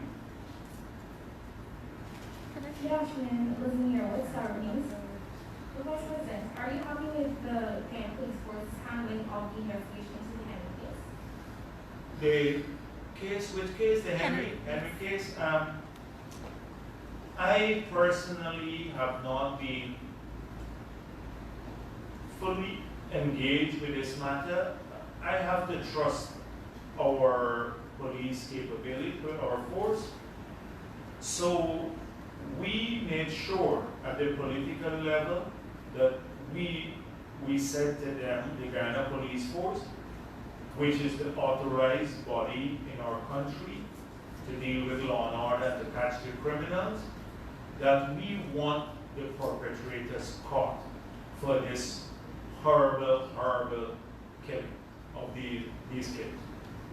Okay. And therefore, that was our direction. Further, to bolster this, we also approached the CARICOM, and we ensured, and we got the RSS, they came in with greater capability. They have practically said that they look at the police, what they did everything. Now, I see Mr. Nigel Hughes, as per usual, and now he's talking about bringing Argentinians. If Mr. Hughes wants to, we're not sure that will make a difference. But if Mr. Hughes, but personally, this is not a position of the government as yet, because I didn't discuss it. But if Mr. Hughes on and the GHRA, the Ghana Human Rights Association, they want to bring the Argentinians to review and to see if they can help us catch these criminals, I don't see why we shouldn't allow them to bring them. I don't see why we shouldn't. We should. We want to catch all of these criminals and ensure that they get locked away for a very, very long time. And my second question is, are there any updates on the Guyana Public Service Union negotiations? No, I don't have any updates on that. Thank you. You want to go first? Good afternoon, Standard. I'm trying to find out the reasoning behind government's decision to allow some of the beneficiaries of the lands to simply relinquish lands and get off scot-free, given the sequence of events that we had, confidence motion to cease ruling, the fact that elections had already completed, and these persons in some companies still collected the lands in their names without paying. Why has the government decided to take this route? Well, first of all, a lot of them said they never asked for the title to be transferred to them. So this guy, like one person has been very public in this regard, said, I never requested, I didn't pay the money, that's why I didn't pay. So he unilaterally just transferred the title to them. I think there was a hope that they'll get away with this or collect some money from the people or something like that. I don't know what madness would cause this to happen. This is why you refer to some as victims. Huh? This is why you refer to some of these people as victims. As victims, in this regard, what they all knew, we were saying this, don't engage. So they're not like totally blame free, but I don't think people who are prepared to relinquish their land, although they have the title, should we go after them criminally. Because they're prepared to return the state's asset, recognizing they didn't really pay for it. Okay, my second question, this is regarding the commitment we made at Paris for the 2025 renewable energy, 100% renewable energy. Are there any penalties for not making this commitment in time? I mean, you basically said that the previous government said there's no penalty. There's no penalty. Unfortunately, that is one of the weaknesses of the Paris Agreement, is that countries make pledges, but there is no penalty for not fulfilling the pledges. So my argument when we, at the G77, when we hosted that event, and that was one event that we put together swiftly. The president said, I want this event, and we did it because we would have gone through the entire year as chair of G77 without having a flagship event. And although we couldn't do it as a negotiated one with the G77, you saw the extensive participation of the G77. So at least we have a communique emerging out of that. But we managed to put that together swiftly. And after we're doing nothing, they wasted the whole year practically there. So the point I was making is about the pledges were not even enough to get to or to allow us to meet the target, which is a maximum of a 2 degrees rise above pre-industrial level. The OASIS countries want 1.5, so the target is lower than 2. And the pledges made by all the countries were not adequate to achieve that. And now we had, even the pledges that were made have not been fulfilled. So it means a greater deviation from achieving the targets. And then when you look at COVID now coming along, and a lot of countries having to switch, their economies are in deep trouble. So they don't have money to fund the mitigation measures, necessary to accomplish their pledges, that means we're in major trouble, because we're going to head, if all things being equal, we're now targeting a 3.5 degrees rise in global temperature above pre-industrial level, which will have catastrophic consequences for many, many countries, and will have issues on a whole range of people's lifestyle, the kind of crops we grow, these adverse weather events, and all kinds of stuff. So the idea now is we're going to work to rebuild that coalition aggressively to ensure that the next COP moves people to keep their pledges, and now for the developing world to try to find resources to link the resources, available resources, to the implementation of their pledges. And that is what we're working on now internally to do that.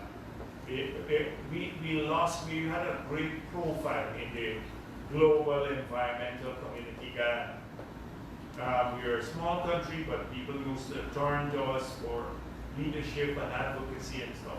We lost that over the years. We're trying to rebuild that with a team of good, dedicated people. We'll be able to do it. Okay, my final question has to do with something that I'm kind of a little mixed up with the Wartsila units. You said that the units will now have to sit and wait a few months approximately until civil works are executed before it can run. But the government, former Minister Patterson and I think the people at GPL had said that they ordered it at the time they did because it was emergency.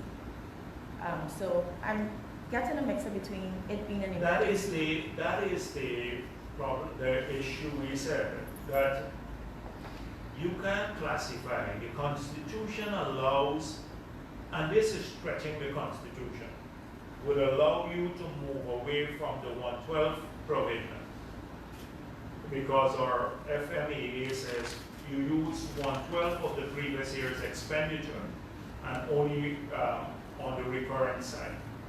So for the first 3 months of the year, until you have the budget, because the fiscal year comes to an end, and then you have 3 months to use that provision. Now we turned a blind eye in the BB because you had to have people, public servants, being paid. We couldn't shut down the government. So you notice I did not criticize Jordan for the payment of public servants or the running of our hospitals and schools, etc. Because although it's not perfectly legal, we had to get that done out of necessity. And so we didn't criticize that. So there were even some COVID-related expenses that we didn't criticize. But the hospital was one that is not an emergency. And they spent a ton of money. We're critical of that. That's illegal too, what they did on the capital side.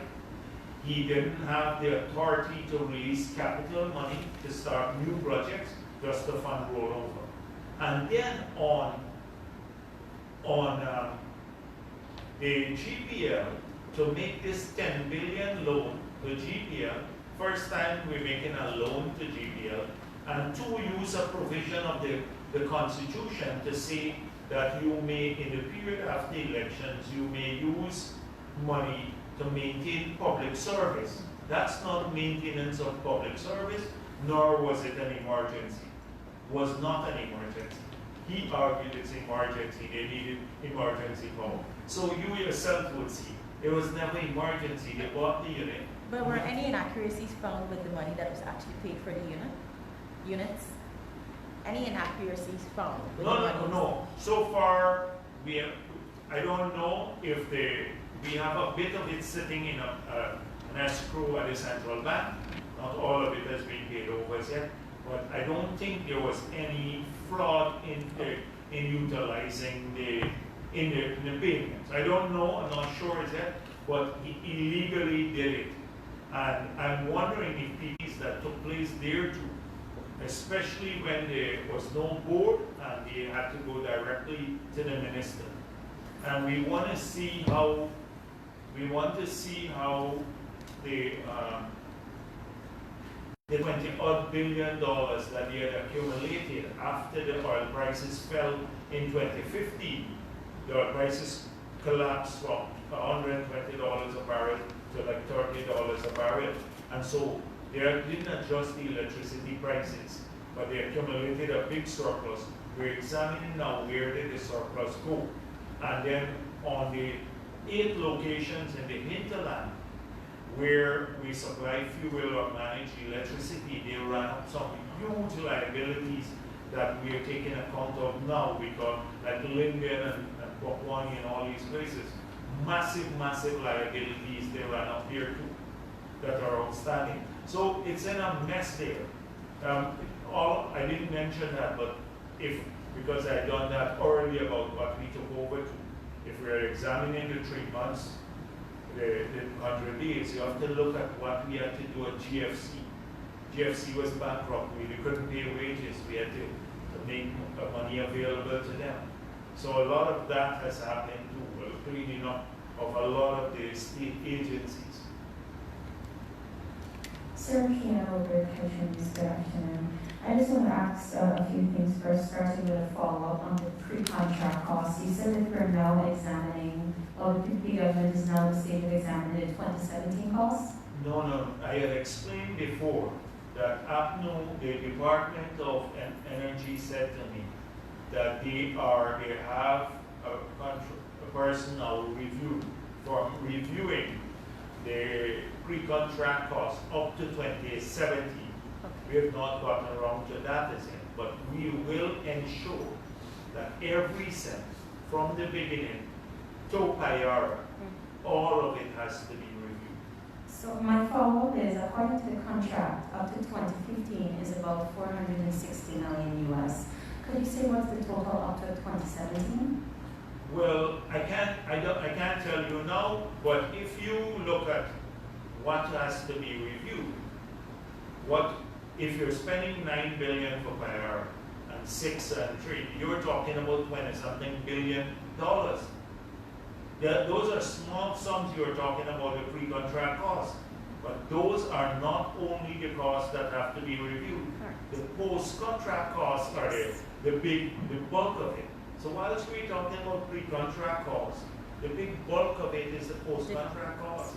So we're talking upwards of $20 billion that have to be reviewed. Okay, I was just trying to get an idea of the Yes. cost between 2015 Yeah, but it's a task that we estimates. have to come around to, but I'm just saying to you that it's not that we're dropping the ball on it, it's we have to examine it, because that's looking out for national interest. And in there, if we find the bloat, like a lot of people are saying, oh, these development costs are bloated, then if you have people who know, who can review these and say, no, this is not accurate, then they can't be taken out of cost oil. So then you have more money remaining to go to profit oil. Okay, on the issue of beneficial ownership, Guyana is a candidate member of the EITI, and it is set a 2020 deadline. Do you think a 2020 deadline for the disclosure of beneficial owners?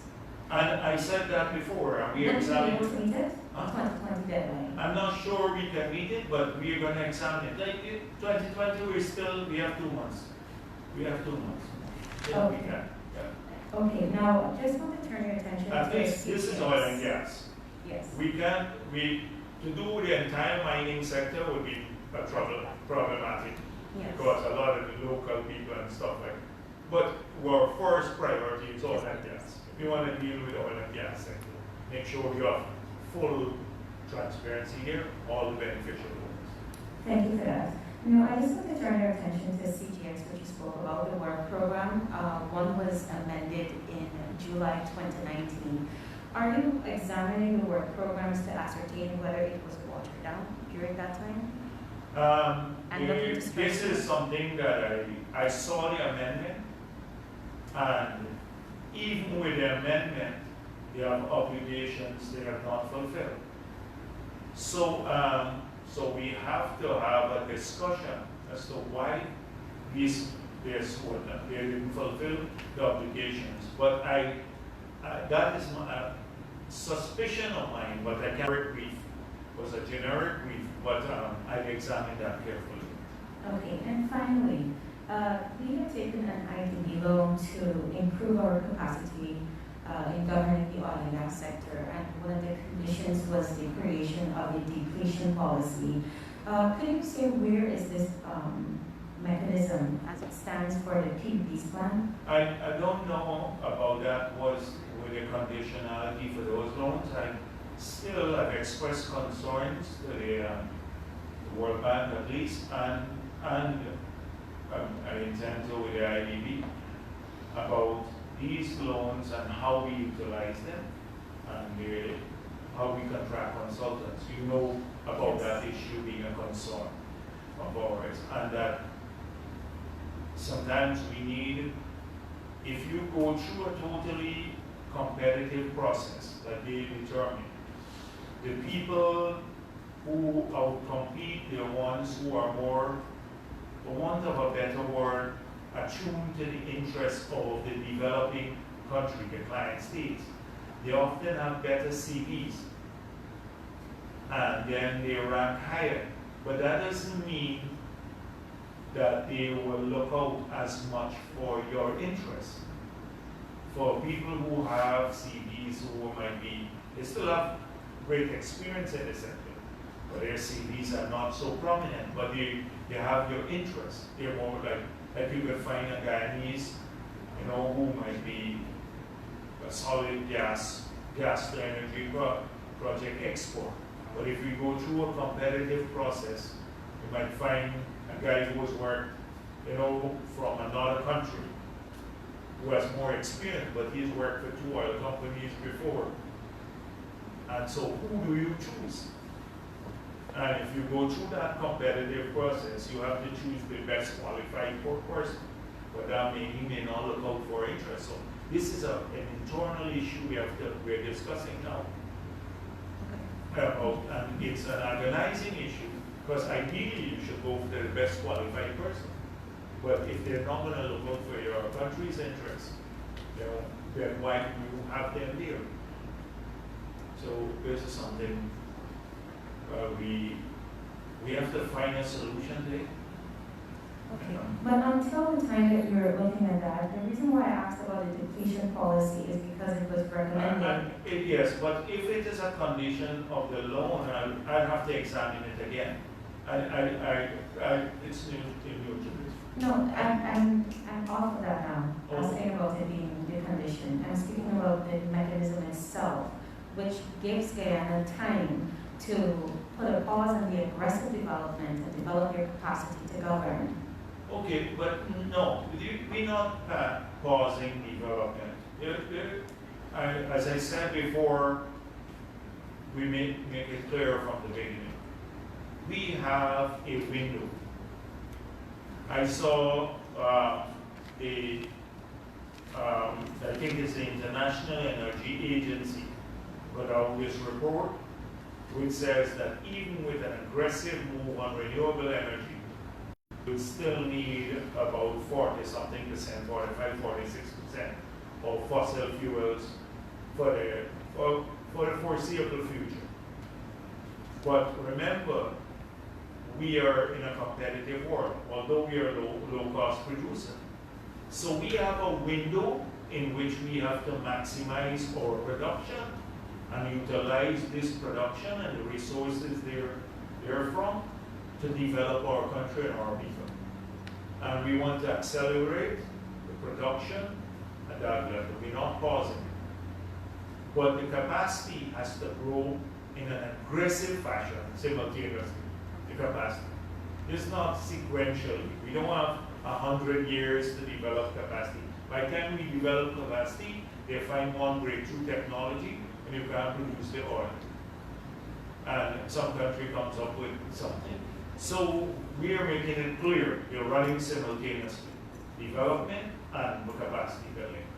But you have to increase the level of capacity, or you have to increase the pace of capacity building.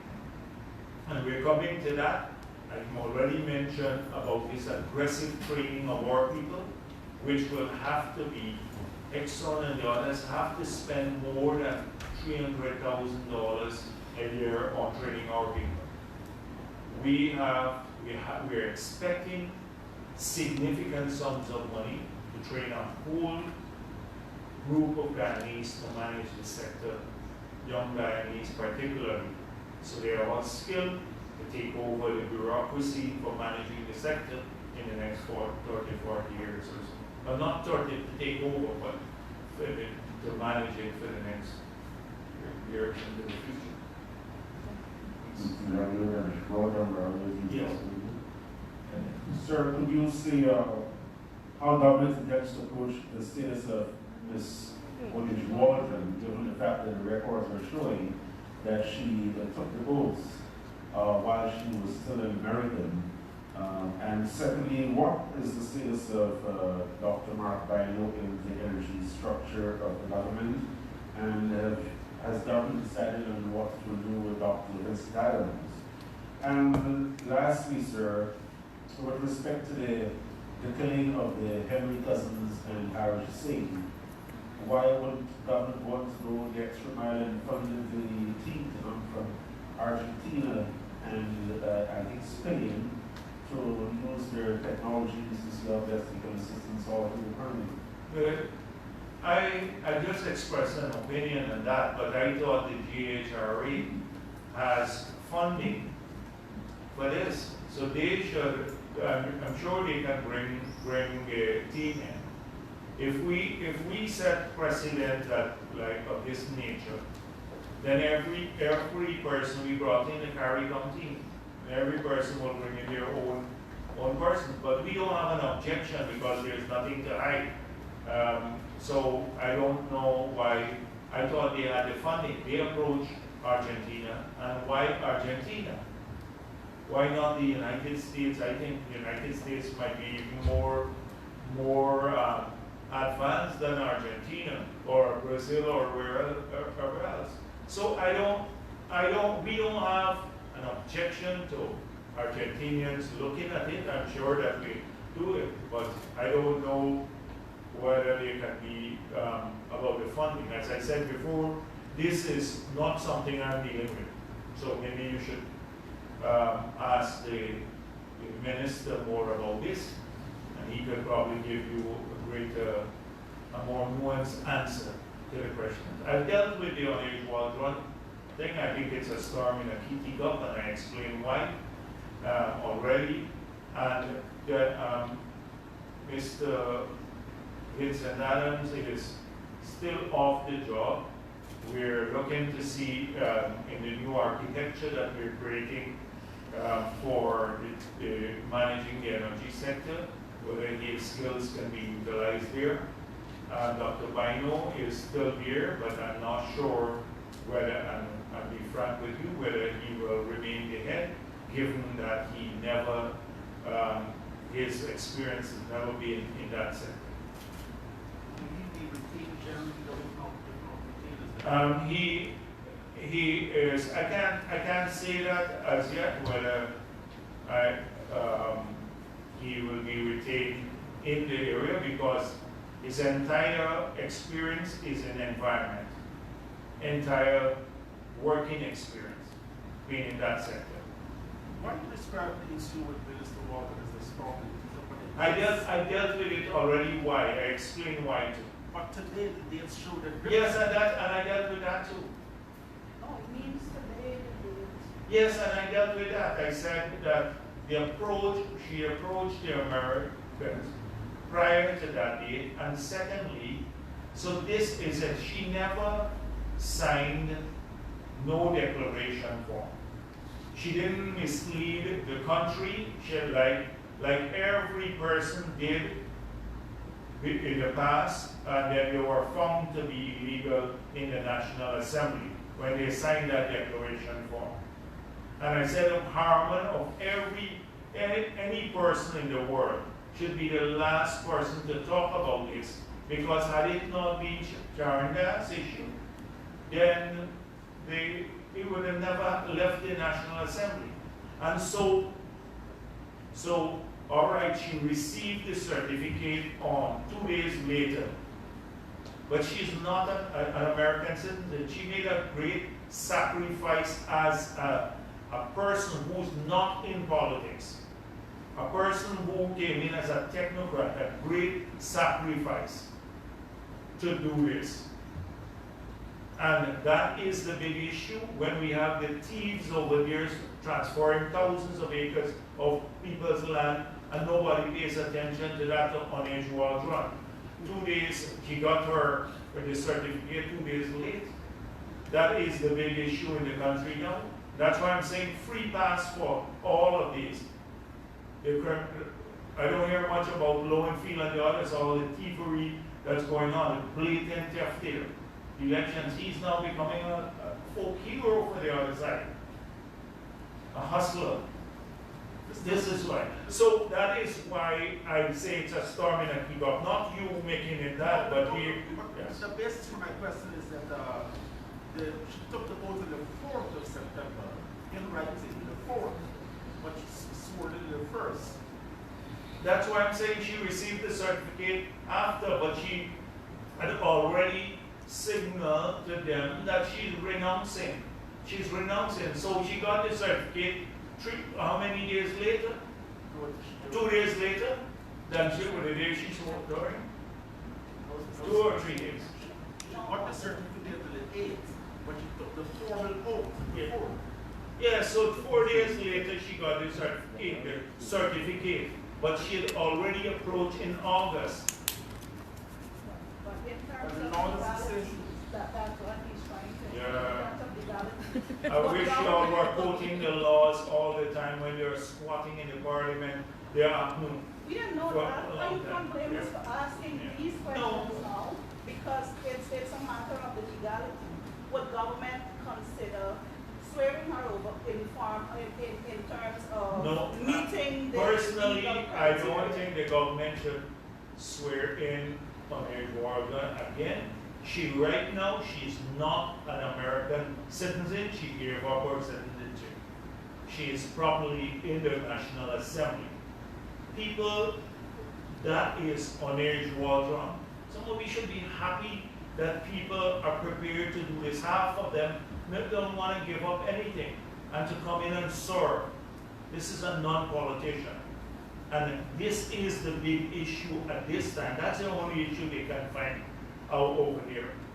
And that's the big issue at this time for the country. When you just told me about the big transfer of money, large transfer, sums of money, tens of billions of dollars.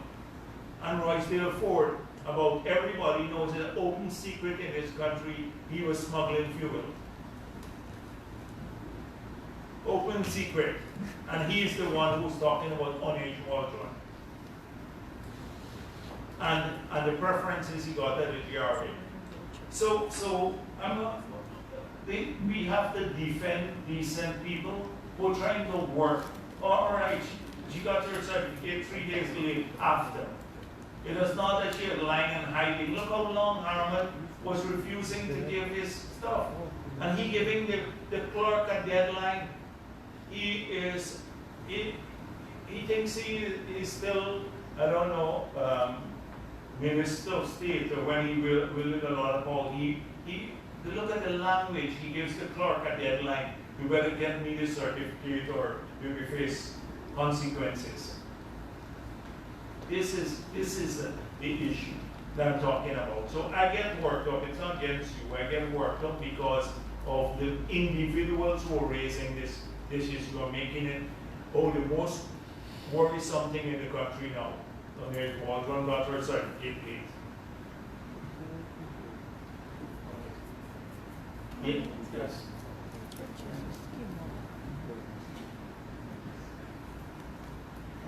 I just want to get some clarity on, you spoke about the rush to gas to shore. In a recent, August report, the IEB said that our Petroleum Act is not sufficient to prepare for downstream and midstream. So I want to know whether you intend to revise the legislation before gas I was asking. Okay, I mentioned that about the inadequacies of the Petroleum Act, and therefore that has to be modernized. Before Take that, account of all of that. Remember, this is a 3 years project, so definitely before the gas comes on shore, you're going to have a reform and catering for all of these issues. Definitely before. Okay, two final questions. About what Kiana asked you about the depletion policy. Am I take that as you saying there will be no limiting of production? No. You have to everything, and including in the Petroleum Act, that those things have to be examined at not just for individual companies. They have to be a matter of policy enshrined in our law. And that is how we should approach it. Are you saying that we have a short window? So will we not, will we allow them to produce as aggressively as possible? It depends on what. That personally, yes, I would like to see us increase our production to the maximum level at this point in time, and the country, and change the nature, because change the nature of the contract too. You know, we talk about the Fukanji and Kaichoro blocks, that we have an entirely different production agreement that brings more benefits to our people, with ring fencing and all of that.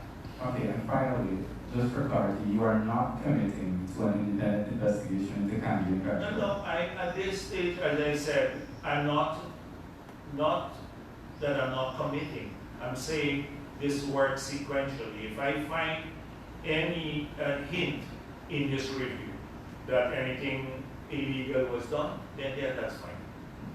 But for now, you don't see No, any corruption. because we go sequentially. That's how I work.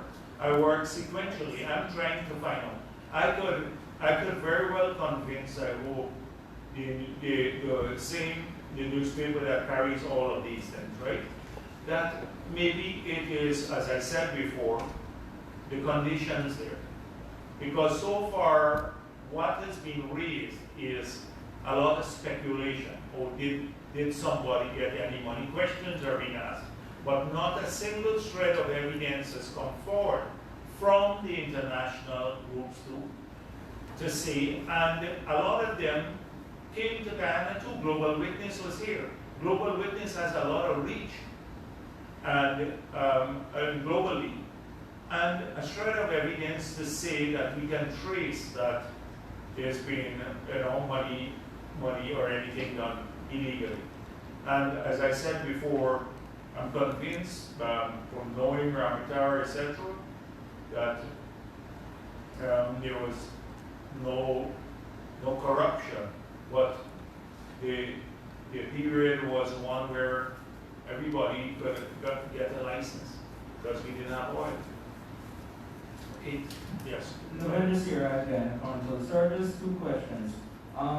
If possible, can you say how much Guyana is expected to save, or what is the aggregate benefit which will accrue from the revised energy mix? That's the first question. And secondly, I know budget 2020 is considered an emergency budget. So can you say how soon government is looking to present budget 2021? Oh, we haven't determined a date for that as yet. The budget 2021, although I know conceptually we started working on it, what are the things we want done. And the other matter is that if you look at it from DOP, where it has great impact. It will run into hundreds of millions of dollars from in terms of BOP impact, in terms of disposable income to the private sector and people and individuals who will run into tens of millions of US dollars in greater disposable income because of cheaper electricity. So it will have multiple benefits, and to look at all of the, so So from on the external side through the BOP, on the fiscal side, because a lot of the areas where we're giving subsidies now, if they move to renewable energy and cheaper energy. So Linden now, the cost of the subsidy is nearly $2.something billion a year, nearly $3 billion a year. If you have the price of power half of what it is, the subsidy cuts down by half just for Linden. In a place like, if you can get the entire Lethem running on renewable energy, the money that we have to subsidize power generation in Lethem now is saved. So it has a budgetary impact, a balance of payment impact, a welfare impact in terms of greater disposable income, and then a business impact because lower cost of production. So it's huge. That is why energy is so critical. Tackling it as a priority is so critical. Okay, thank you. Thank you.